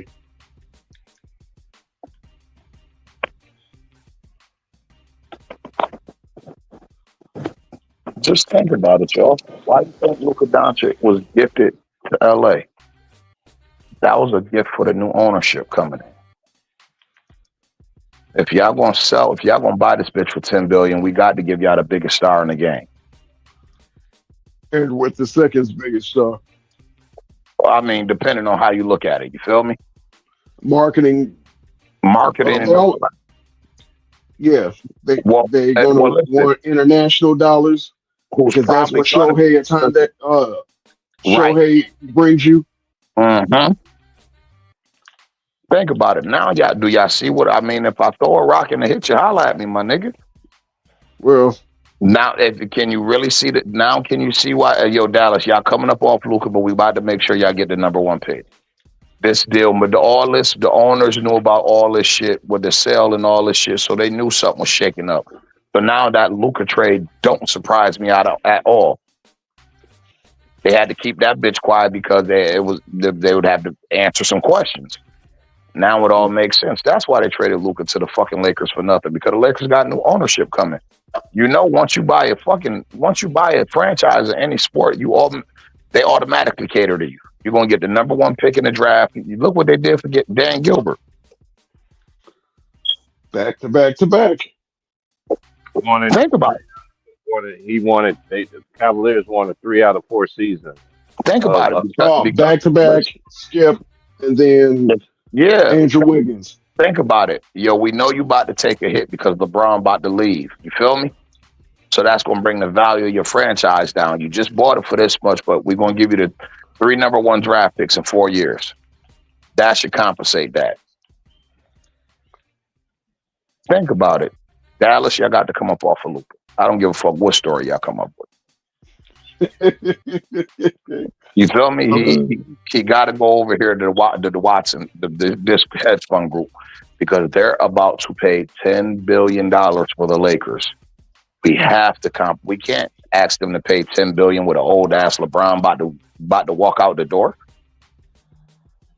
And his son.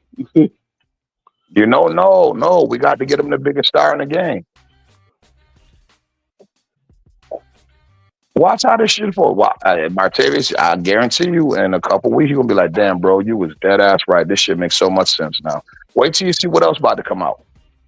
That lets you know all this shit been planned. The Luka trade, the LeBron, now it makes sense now. Because out of nowhere, you mean to tell me during the NBA Finals they just announced the Lakers sold for $10 billion? Magic is coming back to run things once again. He got to make a lot of changes.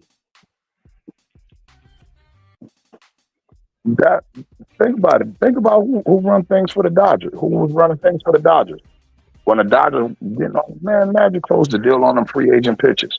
Man, come to LA, I got you. And he also rebuilt the Washington Commanders. Yeah, he got ownership in the Commanders. Like I said, Magic is coming back. He got to make some changes. He got to make some moves. Think about it. Moves I'll make is get rid of LeBron and JJ Redick. See, Lemon Pepper Lou, you missed the whole first part of what I was talking.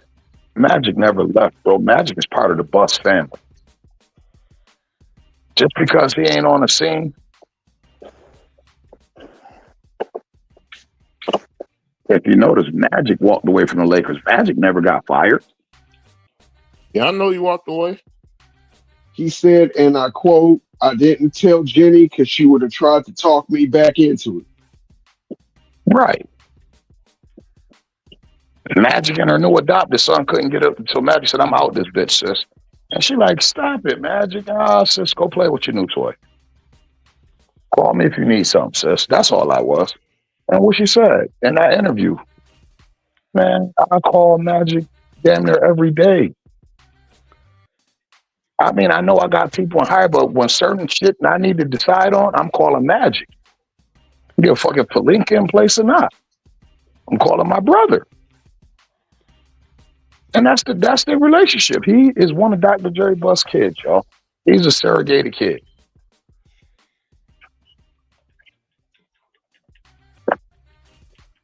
So he's just as much part of that family as Kobe Bryant was, bro. They are extensions of the Buss family. They can never be wiped from that. It don't matter. Even this dude who buying it, like come on, bro. Now look who buying this shit. Magic and his man. Magic Man buying the shit. Nah, sis, we about to sell. I got them. They about to give up. We about to up the pony. I got them. They gonna give you $10 billion. But my man gonna come take that off your hands. And eventually he gonna put me in charge of basketball operations. Probably sold Magic a little portion of the team. Magic, here go 8% of the team. Mm-hmm. It's still a family business. She's the governing body, y'all. So guess what? When it's time for the owners to meet and vote on things, guess what? That dude don't show up. He send Jeannie. She just don't deal with the day-to-day basketball operations no more. She's the governor of the Lakers. The Lakers is a business. It'd have been a damn fool to get rid of Jeannie Buss. I know about this guy, man. You just sit back and let everybody else do the work because he knows what's up.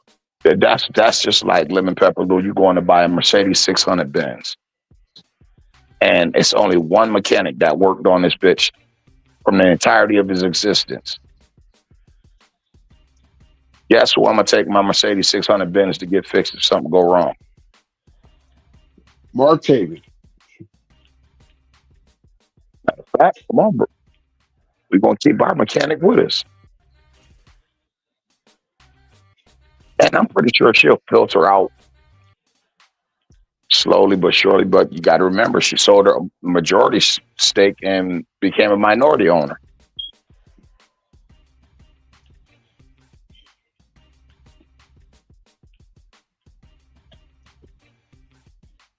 Guess who took the same exact deal?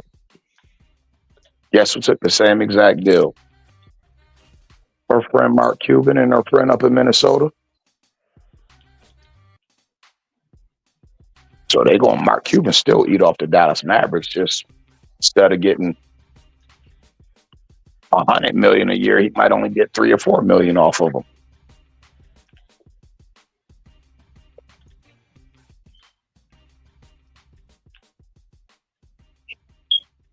So what is your predictions on Game 7?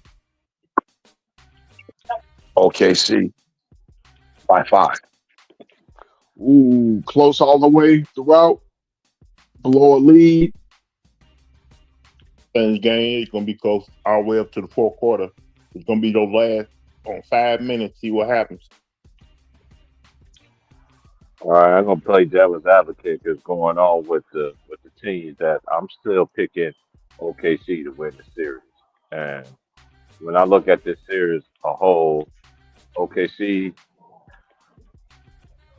when they bits show up, they know they win. What's the old school saying? I'm just going by the old school rules here. Bench plays better at home. Bench plays better at home, right? So, one thing that if it's close, fits the nail. You know, we only seen OKC win one game like that, right? So, and then we seen the Pacers still won, and then we seen OKC.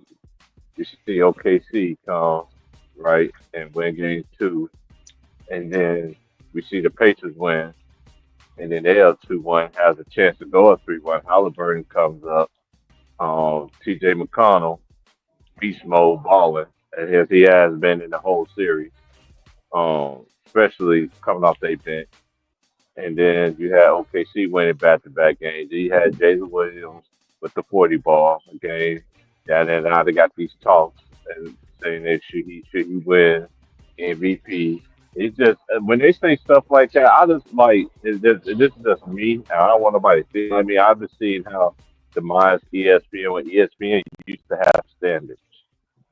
Now everybody coming on first take test line on themselves. I couldn't believe T Mac said it, but then at the same time, I don't believe it because my favorite saying that I learned when I was a kid: people show you who they are. Just give them time. They're gonna tell on themselves, and then once they tell on themselves, then it's just like, we already know one thing too. When a person is dead and can no longer able to defend themselves, everybody in the mama gonna start talking. It's always been like that. So I still got OKC winning this game, but if Indiana do win this series, I won't be surprised because hey, they both trying to win their first title. You know what I mean? I know some people don't think that, OKC already have a championship, but that's really Seattle Supersonics. You know what I mean? Even though KD was one of the last ones that played him and Jeff Green. Not to forget Jeff Green was over there too with the boys, when he was in Seattle. So, and Jeff Green was drafted before Westbrook. hmm out of Georgia, you can And do it Jeff all. Green don't get the respect he rightly deserves. Not at all. Yeah, we give them that respect though. But this is like when they started this narrative, who's gonna win? I was like, see, now they're gonna now Jokic fans. You just got them. You just got these people that They I've been saying this. I said this with Jay Reed joining the Lakers. I was just like, so you got fans of the players, you got fans of the team. The fans of the players is worse for the fans of the team. And I'm still on my stance. And I don't care what nobody say. One thing I don't understand, there's different kind of fans of a team. You know, some people don't like Jay Reed. I know a lot of Laker fans do not like this dude. Can't wait for him to be gone. I know I ain't the only one. Then you got some Laker fans that do like him. I never liked him. I never did. I never did.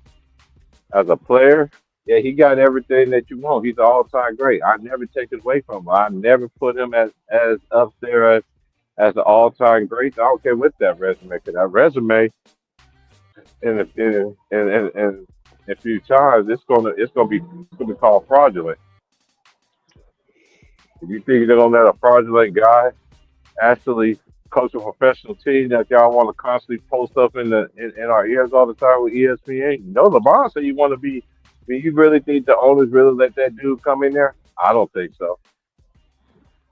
I could be wrong because money is the root of all evil.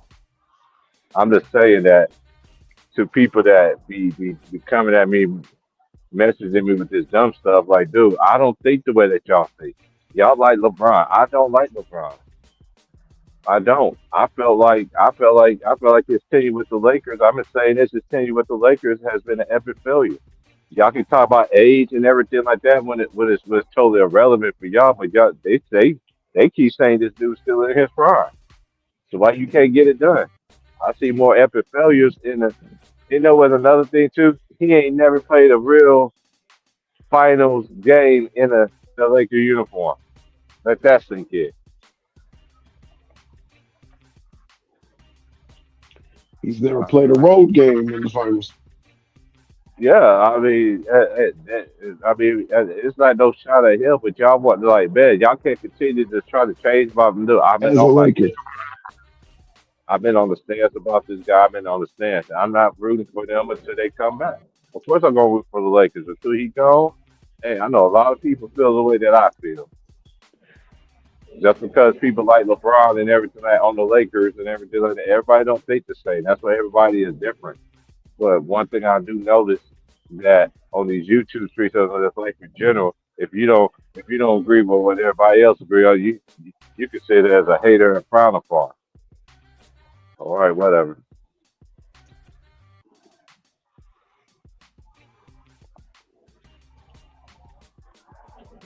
But what?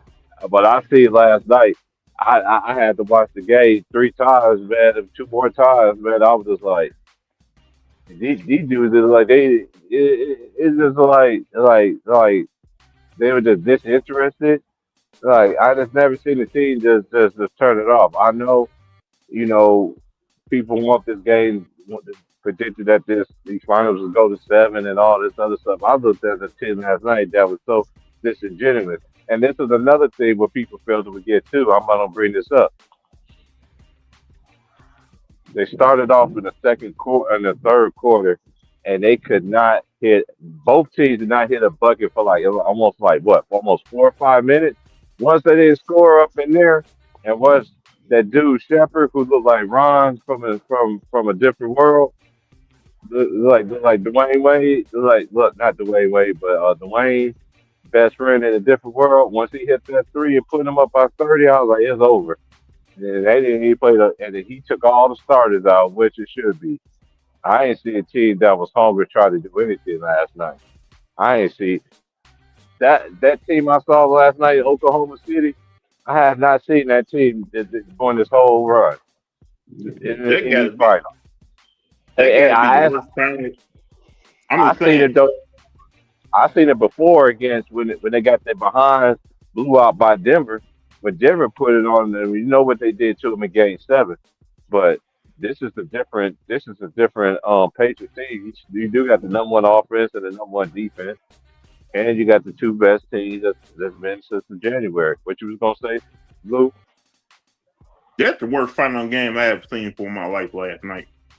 Because you are in the NBA Finals, you're supposed to go all out every game, no matter what. And you just go out there and play lazy because you want to have a Game 7 back in your home court.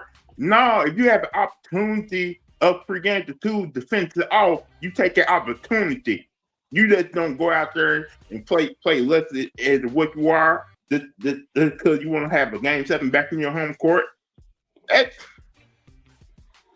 I say how you looked at it, but at the same time, though, one of my weirdest finals, like when I started, like, start having this mindset that I have, was the year that with Miami he played the Spurs, and Ginobili was killing in that run. Every single playoff, this dude was going off. I mean, going off. And as soon as he played against Miami, he had like he couldn't handle the ball. He was fumbling the ball. He was doing unill stuff that like he was like I never forget. OG looked at me and was like, "No, we got that phone call, man." He said, "Man, you can't. No, man, you gotta. So you gotta act like you can't dribble." Man, that OG had me crying when he said it, but I understood it. You know what I'm saying? Everybody else didn't understand it, but like I said, everybody, look at TV and everything in a different way. This is entertainment, right?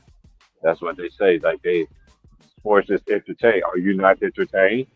You know what I mean? So, hey, hey, I have to agree with you at any blowouts that I see, and that was just to tie the game. You know what I'm saying? To make it a Game 7. And at the same time, if they lose this series, man, the only thing they could do is blame themselves, though. You know what I'm saying? So, Game 1 and Game 7. yeah, because we gotta think about it. Like a lot of people look at OKC like this is their first time trying to do it with this unit that they assembled. You know what I'm saying? Like, you know, they got put out in the conference semifinals last year. You know what I'm saying? So they be, and in the way, especially the way how it's set up right now, y'all. It's been a different champion every 7 years. It's gonna be like 8 years this year. You know what I'm saying? It ain't gonna be no guarantee this team comes back to back because it's just like what Elisa was saying. They already therefore, ain't gonna be media. no more dynasties. Ain't gonna be no more dynasties the way the CBA set up now. They're hyping up Jalen Williams, which I think he deserves. You know what I mean? Because the dude can play, but they're gonna try to say inconsistency. What you gonna say inconsistency? But I'm like, this is his first time in this moment, though. You know, this is why I always let teams. That's why I don't judge players, me personally, to their careers. I don't judge it as it's unfair to judge it as they playing right now. You know what I mean? Because you're already hearing crazy things right now. Let the man finish. Let these players decide. That's why I always said on here. I wait till the players retire. I don't give you extra brownie points and everything where media is paying out have to say always great things. Cause you remember how the shows used to be back in the day? You always got one person agrees, and then you always got a person that's really speaking the field, telling the truth, but they consider it as a hater. You see it on these shows all the time, but you don't see it on First Take anymore. You don't see it. It's all about. I look at ESPN as a drum line. They one band and they one sound. That's just how I look at Tell them about Yeah, the we gun need. line, boss. it. This right here is called gun line. You go Yeah, past this gun, you will I'm a be guy shot. like I'm a guy like Stuart Scott. Um, I'm at the real guys who used to be on ESPN, like the guys they got now, the yes man, and paid off, and the guys who are getting money on the side from Clutch Sports. Yeah, I mean, it's just such a shame though because it's like the stuff that these players are saying, and then you got people that really watch their careers, and it's just like, dude, are you really saying that you never really had a team that could compete for a championship? I would, but then at the same time, I'm just like, they're on ESPN on the other hand, so they got to go with this narrative because Jay Reed is, what I'm saying, just trying. Yeah, you're what Pippen said lately.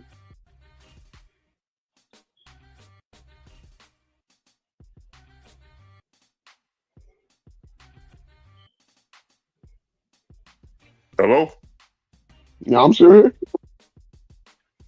Pippen said if he drafted by the Atlanta Hawks, he would have won 6 championships, and Jordan would only won 3. If he, like Pippen said, if I was playing with Dominique, Kevin Willis, and all them, I probably won 6 championships out because I would have been the best player on that team. Like, I doubt No, that. I that right strongly doubt there. that. A lot of people We know forget how Pippin's on some cold canal. and a lot of people quite don't get Dominique that Dominique was that dude, you know what I mean? But he didn't have a. That's what dude. This is why we always, we don't take dumps on players that couldn't get it done. Like they take dumps on Allen Iverson when he was basically the main scorer that they had basically the whole time he was in Philadelphia. You know what I'm saying? It was just him, and then you had everybody that was in their role. And then they want always want to say, well, he did get Chris Webber. That wasn't the same Chris Webber that was in Sacramento. it's not No, Dominique's fault. It's not Dominique's fault. He had to go against Boston every time in the playoffs. It's not Dominique's fault. He had to go against Detroit every time in the playoffs too. Every time, just like like look at the Milwaukee Bucks. Even the Milwaukee Bucks team with Sidney Moncrief and Paul Presley and a young Ricky Pierce at the time. You know what I'm saying? I mean, and Jack Stickman and Terry Cummings. Look, they they had to go against the same competition that Dominique went to, and you still had the Philadelphia 76ers too. like I said, Atlanta had some good decent teams. Dominique can only do so much, but they went up against great teams in the East back in the day. And plus, And then and, when and then Dominique I remember suffered that, go ahead. I just say when Dominique is get their Achilles injury, it kind of did set him back a couple of years too. Yeah, he still came back throwing 40s and 50 balls though too though. After that Achilles, people forget about that. I just seen a video about that though too. You know what I mean? I like Dominique Wilkins. You know what I'm saying as a player. He keep telling his son's like, son, I'm a better dunker than you. And he look at his son like, you just don't know how good I was, son. Like, like, when he said that to him, I was like, yeah, he just don't know. 'Cause a lot of people will say that Vince Carter is the best end game best dunker of all time. I mean, there's a whole bunch of them. You can throw all of them all in the same basket. It's about all who you see. 'Cause you got Duncan Dunkenstein, and then you had Yeah, I Dr. saw. J, Yeah, I saw Daryl Griffin the other day. and then you had Dominique Wilkins, and then you had Sean Kim, Michael Jordan. You have Vince Carter. You have some dudes, the little dudes like Robert Pack. The old, a lot of people forget. Chris Jackson used to be able to get up back in the day. My boy, Wadu. Kevin Johnson. I can't forget about KJ. We already know why he ain't this Hall of Fame. KJ was that dude. KJ to me had one of the best commercials back in the day when we was growing up. He had that Converse commercial with In Vogue. Cause that was back then when all the stars that they was recruiting, they all had great commercials. Penny had the Tom Brady. Kobe had some every commercial Kobe had, it was funny. I remember when LeBron used to do his commercial, he used to play every single character. Yeah, I admit those LeBron James commercials when he playing those different characters did was kind of cool. Yeah, that was said. That was when I'm not taking no dumps on it. Look, like I said, all the player commercials back in the day was funny. I remember, I remember when Kobe and Tim Duncan commercials when they was with Adidas. And Sprite. My Yeah, name that's is right. Tim Yeah, Duncan. Dude, yeah, I remember I them. Yeah, that was those just, that was those like public commercials, archives of boy. our lives right there. See how we could talk about it, remember it like it was like yesterday, because we knew what was going on at the time. That's why like the slander with all these great players, even with it's just what it is, man. I just take it with a grain of salt, as my uncle always tells me. But we already know what the truth is. They can never stop the truth.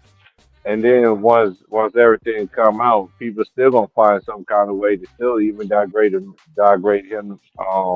or any other great player like Bill Chamberlain, who they like to take a dump on.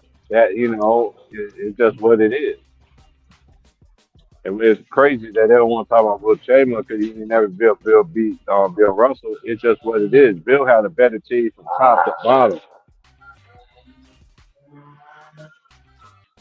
So It's like every Hall of and then it was only one tag. Like they don't tell the true story of everything. That's what gets me about the media. Because back then they used to tell you, then all of a sudden they stopped telling you, and then the people that still remember it and everything like that, and then they would say when they say live stadiums, like I never had a team that I could compete for a championship, and I'd be like, yeah, you actually was. And of course y'all gonna agree. Of course y'all gonna agree with what Jay Reed said. That's what they all do. It's never no pushback. It's never been no pushback. So you think people gonna start pushing back now? They've been pushing this thing out for 20 years. Ever since he came in the league. Ever since he was in junior high. You might as well start way back in the beginning. If you can remember that far, because I know I did. yeah, I first heard about LeBron James his eighth grade year in middle school. Hmm. Yeah, for me it was the eighth grade year when he had that little, fro box.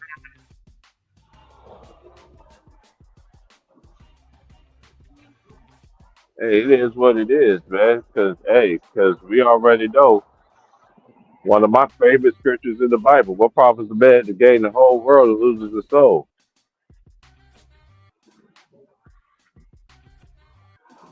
People sell their soul for that bag. If for that bag, I never forget that show used to come on Saturday mornings. Um, the life of the rich and famous. Lifestyle of the rich and famous with Robin. Yeah, lifestyle of the rich and famous. Yeah, that's what it's called. I remember that show growing up, and I Yeah, started singing. I remember watching the show in the '80s. I remember the Barry White episode.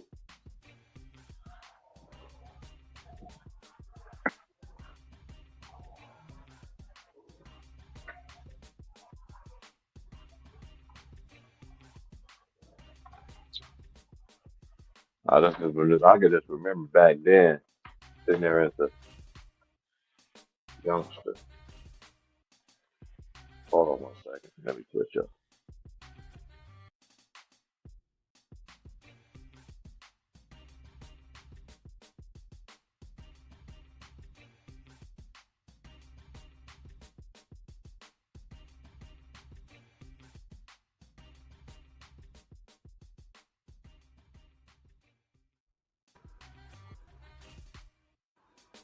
Yeah, I can just remember as a youngster just watching it, and then learning how these people sell their souls and everything like that. Because a lot of people be like, man, they be emailing, and they be like conspiracy theories and all this. I'm like, dude, like, man, there's so many. It's so many. Everybody has talent. Every person have a talent. Everybody has multiple ones. Though too, it's up. It's you and whoever God puts in your life to to unlock these other special things, these other special gifts that you have. You know what I mean? So it's just interesting, man, how these people don't see it. They ain't gonna see it. You know what I mean? The way that I see it, or how we see it. You know what I mean? Because I don't, I just don't. The media can't fool me. You know what I'm saying? Like they just can't. You know. But we'll talk about that at another given time. But that's why I don't give in to the media like a lot of people do, and using their talking points and not using they 2 eyes, they 2 cents of what's really going on. You got people that just don't know. They just Yeah, don't. it's They funny how clueless. you want to know what's funny to me, right? It's funny how the NBA Finals is on Sunday, Game 7 on Wednesday, the NBA draft. Make you wonder if they set it up that way.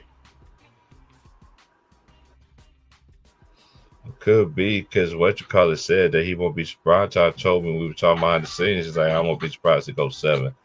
And there's a couple brothers. I know James said the same thing when he was on. And it's just what it is, man. We just got to see what the NBL is going to be.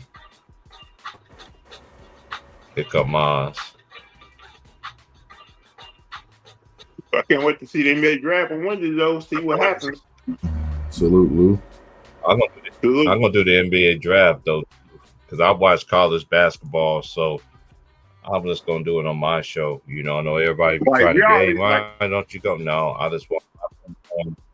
want to be on my platform, so I have people over talking to me and ask me questions. If you didn't watch college basketball, then how you going to say something about a player that you ain't never seen? What you saying? We already know what the number 1 pick is going to be. Good. I just want to see what the number 2 pick is going to be. Good. Yeah. Hey, how you felt about about Game 6, man, and who you got for Game 7, Twin? Thanks to you, Price. Disappointed, man, and this just confirms what I've been saying. Like these players don't care, bro. They got too much money, and they've already been paid. You're OKC, bro, and you come out and you do that in a closeout game, and you just assume because you got Game 7 back in your building in Oklahoma City that it's a guaranteed win. What if somebody twists their ankle? What if Shea takes a wrong step or Chet? Like, you're playing with fire, bro. And just the dumb passes, the dumb mental mistakes, the way Shea operated on that floor last night, bro. Like, my friend was saying, like, is he throwing the game? Because how do you come out and do that, bro? Like, how do you come out and play like that? Man, go ahead, my man. You just brought back what I just said before you came on. You remember that? You remember when I told you that when the Spurs played the Miami in the finals, when LeBron finally won his first championship? You remember how Ginobili was playing in that playoffs? He was killing everybody, bro. He was doing some crazy stuff. And then all of a sudden, when he go against the Spurs, he had like he can't dribble. He fumbling the ball. And the OG told me, man, he got that phone call, man. I was like, what you mean? He got that phone call? It's like, just watch it, because then I noticed it. I was like, what is he doing? Like, this is not Ginobili, man. Like I knew that at that particular age. You know what I'm saying? So we're just like, yeah, man. I was like, man, did they pay these dudes off? Okay, man, but to get beat that way that y'all got beat, Right. Man, they And got and, the and man. That's it's man, not like even Luke that they said. That's lost one the of the game. best. That's one of the worst performances I've seen. It's the way Right. that they lost it. Correct. Yeah. It's not even the fact that To they me, lost the game, but it's just I can accept it if you go out and you lost the game, but you did what you're accustomed to doing, and you just missed shots, and Indiana's at home, and their role guys made shots, which they did, Obi Toppin and all those guys, etc., Nimhart, Nimsmith. But the way OKC operated on offense, turning the ball over, SGA not being himself, not being aggressive, not being passive, it's just it makes you scratch your head, bro. And it's games like that I'd be like, I hope Indiana goes in there Sunday and beats them. Because when you play with fire, bro, you get burned. Like, if you think Game 7 in your building is a guaranteed win, go ask Golden State. You know what I'm saying? Go ask. I mean, come on. This is crazy. And so, I didn't like it, bro. Now, Game 7, I got OKC because obviously they're at home. And I expect their role guys to shoot the ball better. And I also expect SGA to understand the moment and the urgency. But I don't know, man. Like, I'm to the point now where I wouldn't mind seeing Indiana go in there and pull off the upset, bro. Because of what they did in Game 6, the OKC Thunder. Like, I'm that pissed. I'm that annoyed. I'm that irritated. Like, the urgency, like, you're on the brink of winning a championship. And you're just playing around and you're just doing dumb things. And your coach ain't got no urgency. Your best player ain't got no urgency. So I think OKC is going to be favored. They're going to be at home. That crowd's going to be crazy. But OKC better not get down, bro, like by 10, 15 points in this Game 7. Because Indiana gets a rhythm. That's all she wrote. But if you put a gun to my head, then I'm going to take OKC if you put a gun to my head. You know something? yeah, because I don't know. I was I don't very know pissed off too, Lon, how they played last night. I didn't mean to cut you off, Lou, but when I was sitting there watching the game last night, and I was just sitting there, and my phone kept on going off on a couple of homies that I ain't talked to a while, man. I was like, man, when I'm watching the game, don't call me, man. You know, I ain't even returned their phone calls yet, man, because they already know how I am. When I watch the finals, I don't call you when you call my phone. You know what I'm saying? Like I was just so disappointed in it was just like they got that, like the OG told me back in the day, man, he got that phone call. It's like they really got that phone call, man. Like they just was like, I just had never seen a team done that before. You know what I mean? And especially you up 3-2. And then if you lose this series, that's Game 1 is gonna be the NBL card for me. You know, when y'all tricked off Game 1, letting them come back.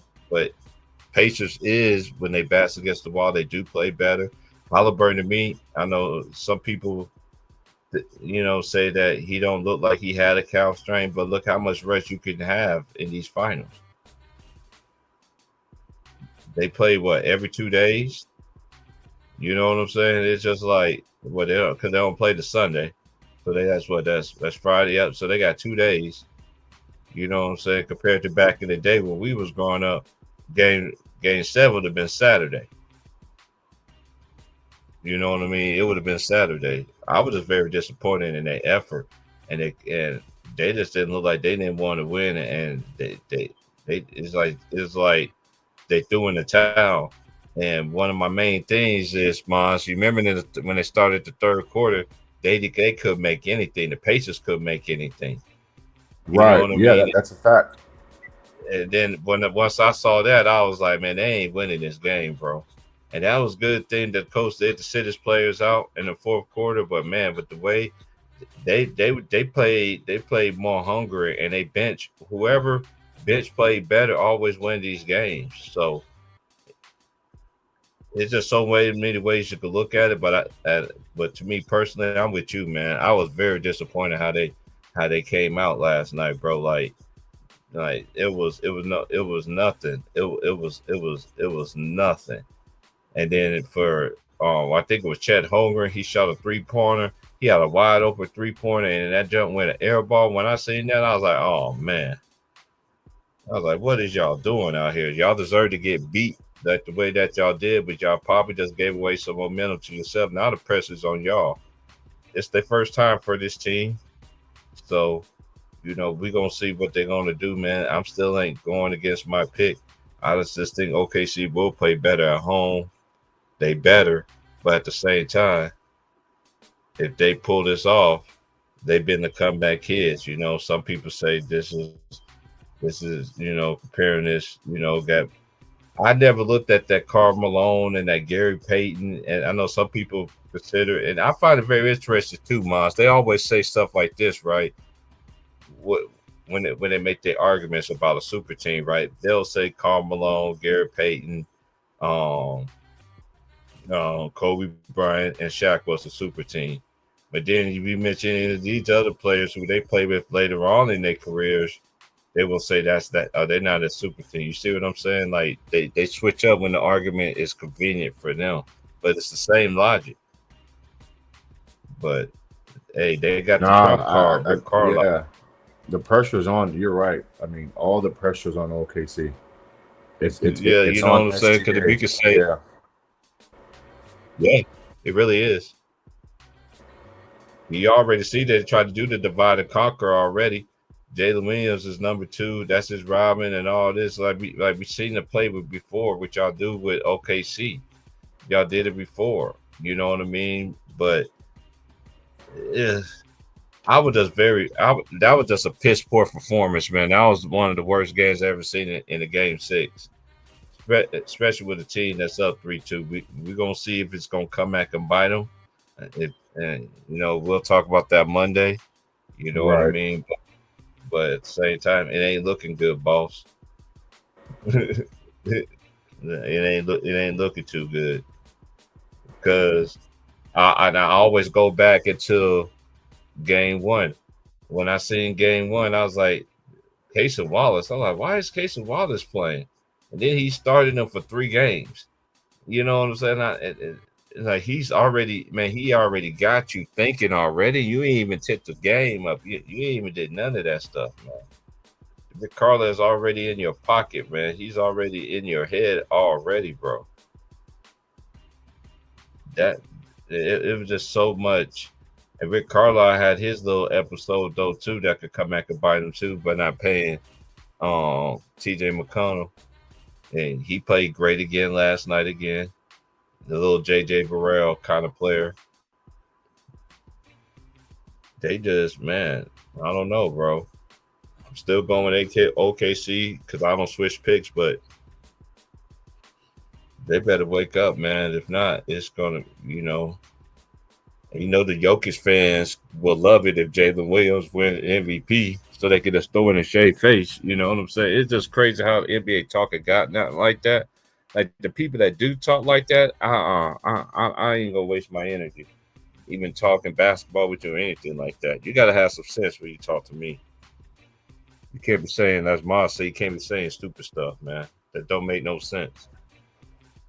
They're already trying to disperse it. If Jalen Williams win the MVP, like he wins MVP, he's winning MVP. But in basketball talks, they ain't gonna hold that against Shea. Well, Jokic won it when he won. You're gonna see this crazy stuff happening before it even happened. But it's on Shea. Period. He got to get it done. They got to get it done. You see how the role players going to play at home. I'm just surprised Isaiah Joe didn't play more in this series. So we're going to see. We're going to see what it's going to be, the end game going to be on the last game of the season for everything, for all the marbles, everything. We're about to see what it's going to be. They better come ready to play, I can tell you that. This 2 years ago, well, it's a different sport. I've been watching the San Francisco Giants and the Anaheim Angels World Series, the one World Series Barry Bonds was in. I picked the Giants to win that series because I thought they was the better team than Anaheim Angels. Yeah, Anaheim, like in Game 6, they had the opportunity to basically win the World Series, but in the late innings, they kind of gave up the lead to win extra innings, and Anaheim won the game to force the Game 7 at home. When Anaheim went to Game 7 at home, they had that little damn rowdy monkey that got on my damn nerves. And Anaheim lost the game. Like I said right there on the spot, they're gonna make sure Barry Bonds don't have a World Series ever in his career. And after that, and Giants never made it to the World Series ever again until after he retired. The year following after he retired, they made it to the World Series and won. I thought right there, like, man, you can't make this stuff up, man. Because Giants have won multiple World Series since Barry Bonds retired. I'm starting to feel like if Shea don't get this done, he may never get another opportunity once again in his career to win an NBA championship. Because especially how it's going now. Yeah. All the new rules and everything like that. The whole new CBA too. Because they're gonna break that Oklahoma City Thunder team up. And how the West is gonna probably look next year, he may not get another opportunity. So if he don't get it done on Sunday, then what they gonna say about his career? How he's gonna go down in history? In history.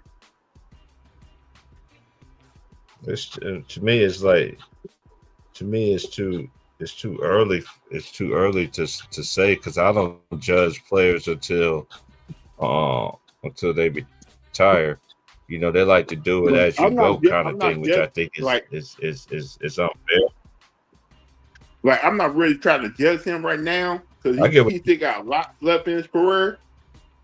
But in the next 5 to 10 years, where the West is going to be, is his best opportunity to get that championship ring.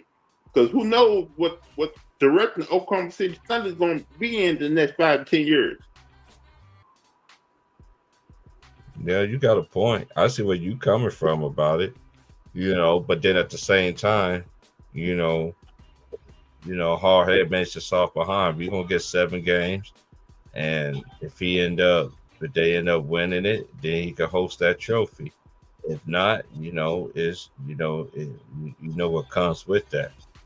You know what I mean? So, because the last team that I seen that came down, what 3-2 was that? Yeah, that was the actually it was 3-1 though, but 3-2.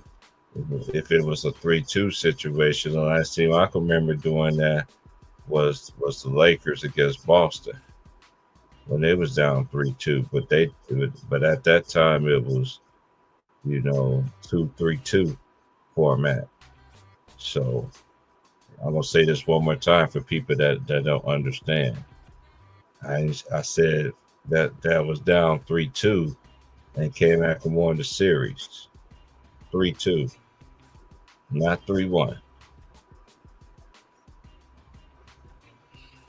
And it's going to be interesting, the NBA draft, though. I'm looking forward to it. I want to see what all these players going to be doing, especially the players that put in their work in the college spectrum, and even the players that, from overseas because a lot of people don't understand about overseas players. Them players, you probably heard about the guy who poked with number 2 pick is not in the draft now. He kind of went back to play in EuroLeague for another year. Mm-hmm. I can't think of his name, but I know you're talking about. Yeah. So that's why I said it's gonna be a different number 2 pick. And I would not be surprised if you see a big time trade on that night too. Yeah, this draft, because they say that it's amazing that they didn't talk about last year. Like last year on draft, this past year's rookies, you know, they ain't talk. This is like the very first time I saw ESPN. They didn't talk about the rookie class. You know, they just really just talk about, you know, Bronny James. They didn't talk about all the top 10 at all. You know what I mean? And then this season they're gonna have to start talking about the rookies. I don't know if anybody that think it's probably been longer than that. Just let me know. But I'm talking about from what I seen, watching the games, and nobody used to talk about the rookies. They don't talk about the rookies no more like they used to. I know they didn't do it this past year. If it's longer than that, somebody can just let me know that fat chat for me. But Yeah, I don't even know who won Rookie of the Year this year.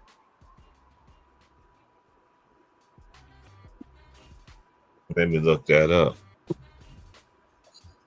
Because they didn't talk about the rookies. The only one they talk about is Bronny James.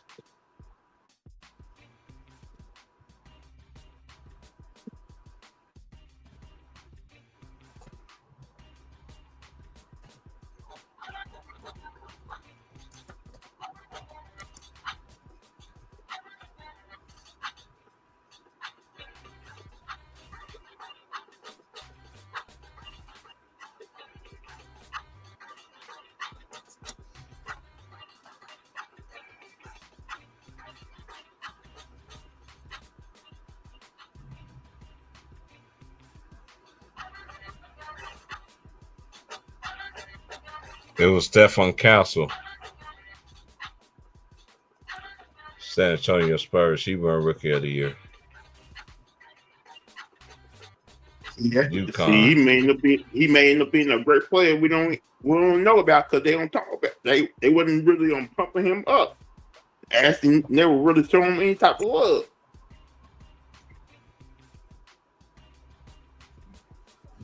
The Spurs had back to back because Wemby.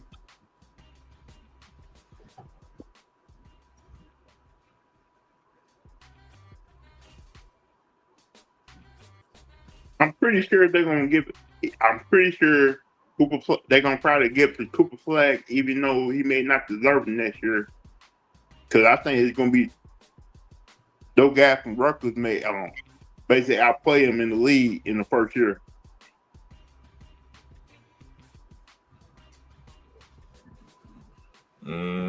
We'll see, but even like the players that's up and coming and everything like that, man, we'll just sit there and talk about them. You know what I mean? And we'll we just gonna have to just put them out there. Hell, T. Price. My team right now may have the number one pick in 2027 draft at point guard. Mattel Brown Jr. Mm-hmm. This kid's on that level where he can shoot, he can get to the rim, he can get his team involved in the game. He's on another level. He's like 6'3", a point guard. He can do all type of. He got that Derrick Rose type of game right now. Before he got injured. Mm-hmm. I know you're talking about. I know who the guy you're talking about. Now I'm saying damn. The NBA just got a lot of prospects, you know, so we're gonna see how they coming through, and then at the same time though, we're gonna see who they're gonna be pushing about that time when they do come around, because that's just another, you know, basically one more season, because we're in 25, about to be 26, so you know what I mean, so we basically a year away from that, so no, I'm pretty sure they're gonna. I'm pretty sure. Hey, you gotta think about it too. You know, go ahead. I'm pretty sure this year college basketball, they're gonna be putting the Bruiser twins, Carmelo Anthony's son, and probably Gillis the Ring's son. They ain't even just, and a lot of people just don't know. It ain't just they kids. It's also coming to college basketball. You still got Peja Stojakovic's son still beast molding in college right now though too. You know what I mean? I can name some other players, their dads played in the league and their sons is actually doing their thing in college basketball. You know what I mean? So we know what comes with the name. If you got that name, and that's why they always say a basketball is a fraternity. You know what I'm saying? So if your dad or grandpa, uncle, played in it or brother, you know what I mean? So we're gonna see. We're just gonna see. I just want you players to just go out there and get it organically. You know what I mean? And I think the and best coach. I think the best coach this year is going to be Penny Hardaway in that Memphis team. He don't. I know right now they're playing Conference USA, who just. I think if I remember right, they Conference USA and the Mountain West is going to combine into one conference. Penny Hardaway that's gonna is going to be crazy. The Mountain West and that's gonna be crazy. And Conference USA, that's gonna be a crazy conference. the American. Oh, you mean American? Even the the American. The American and who in Conference USA? Oh, that's gonna be crazy anyway because they used to be called Conference USA, but they call American now. I know what you're talking about. Oh, okay, yeah, they did change the name. Yep. It's the Mountain West and American. I'm telling you right now, Penny Hardaway. That's gonna be a crazy. I think in the Big 12 is trying to get Houston in their league. Is trying to see if they can get Houston in the Big 12. But if Houston stays in America, Houston's already in the Big 12. But the way things are, Penny Hardaway is building something there in Memphis right now. And they're trying to do in some reasons they try to do everything they can to stop that from happening.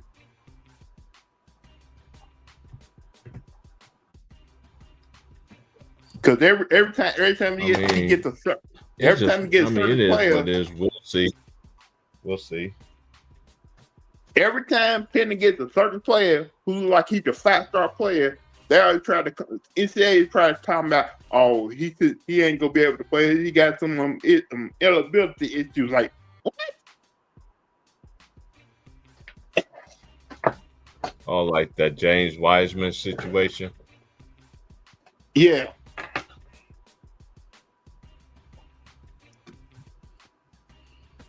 That was crazy though. That situation was that was crazy right there.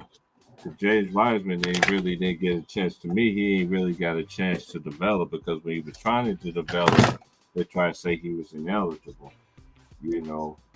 Same thing. That's it's similar to like Ben McLemore. When Ben McLemore was ineligible for that year at Kansas, and then wasn't able to play until he was able to practice, but couldn't play with the team. It's so many ways. It's so many. They need to start paying attention to this too, T. Price. That NBA Africa guys, they got some real players over there. I'm telling you, you're gonna start seeing real players from NBA Africa dominate college basketball. Then when they get in the league, they gonna dominate the NBA. Because they don't understand those guys from Africa. That's that guy that played for Duke. Malawar. He looked like Luol Deng. Yeah, but they don't like. You know the story behind those guys who play from Indian Africa. They come from villages where they didn't have nothing. So the only thing they could do was play soccer, basketball, and that was it. Because all the shoes and basketball they get, they were donated. And plus, you got these former players going down there, and former players and coaches going down there and teaching them all the fundamentals and teaching them how to be a mid-range jumper, post moves, and all that. That's why I say NBA Africa is probably the best thing that ever happened.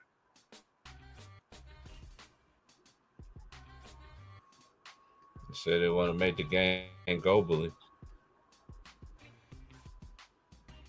But yeah, man, I'm about to get up out of here. Shout out to Lemon Pepper Lou, man. I will be doing Game 7 on Sunday, man. I'm about to get up out of here. Back to basis for me. Like, share, subscribe. Appreciate everybody that came through, man. I'm about to get up out of here, man.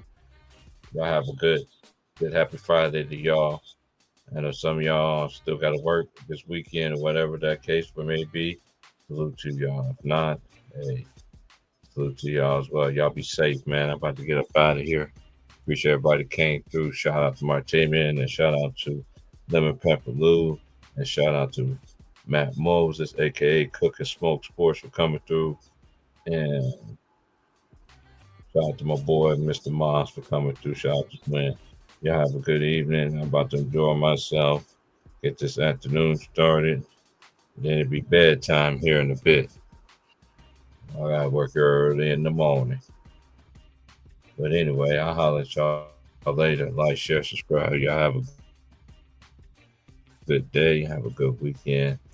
I'm out. I'll see y'all Sunday for Game 7.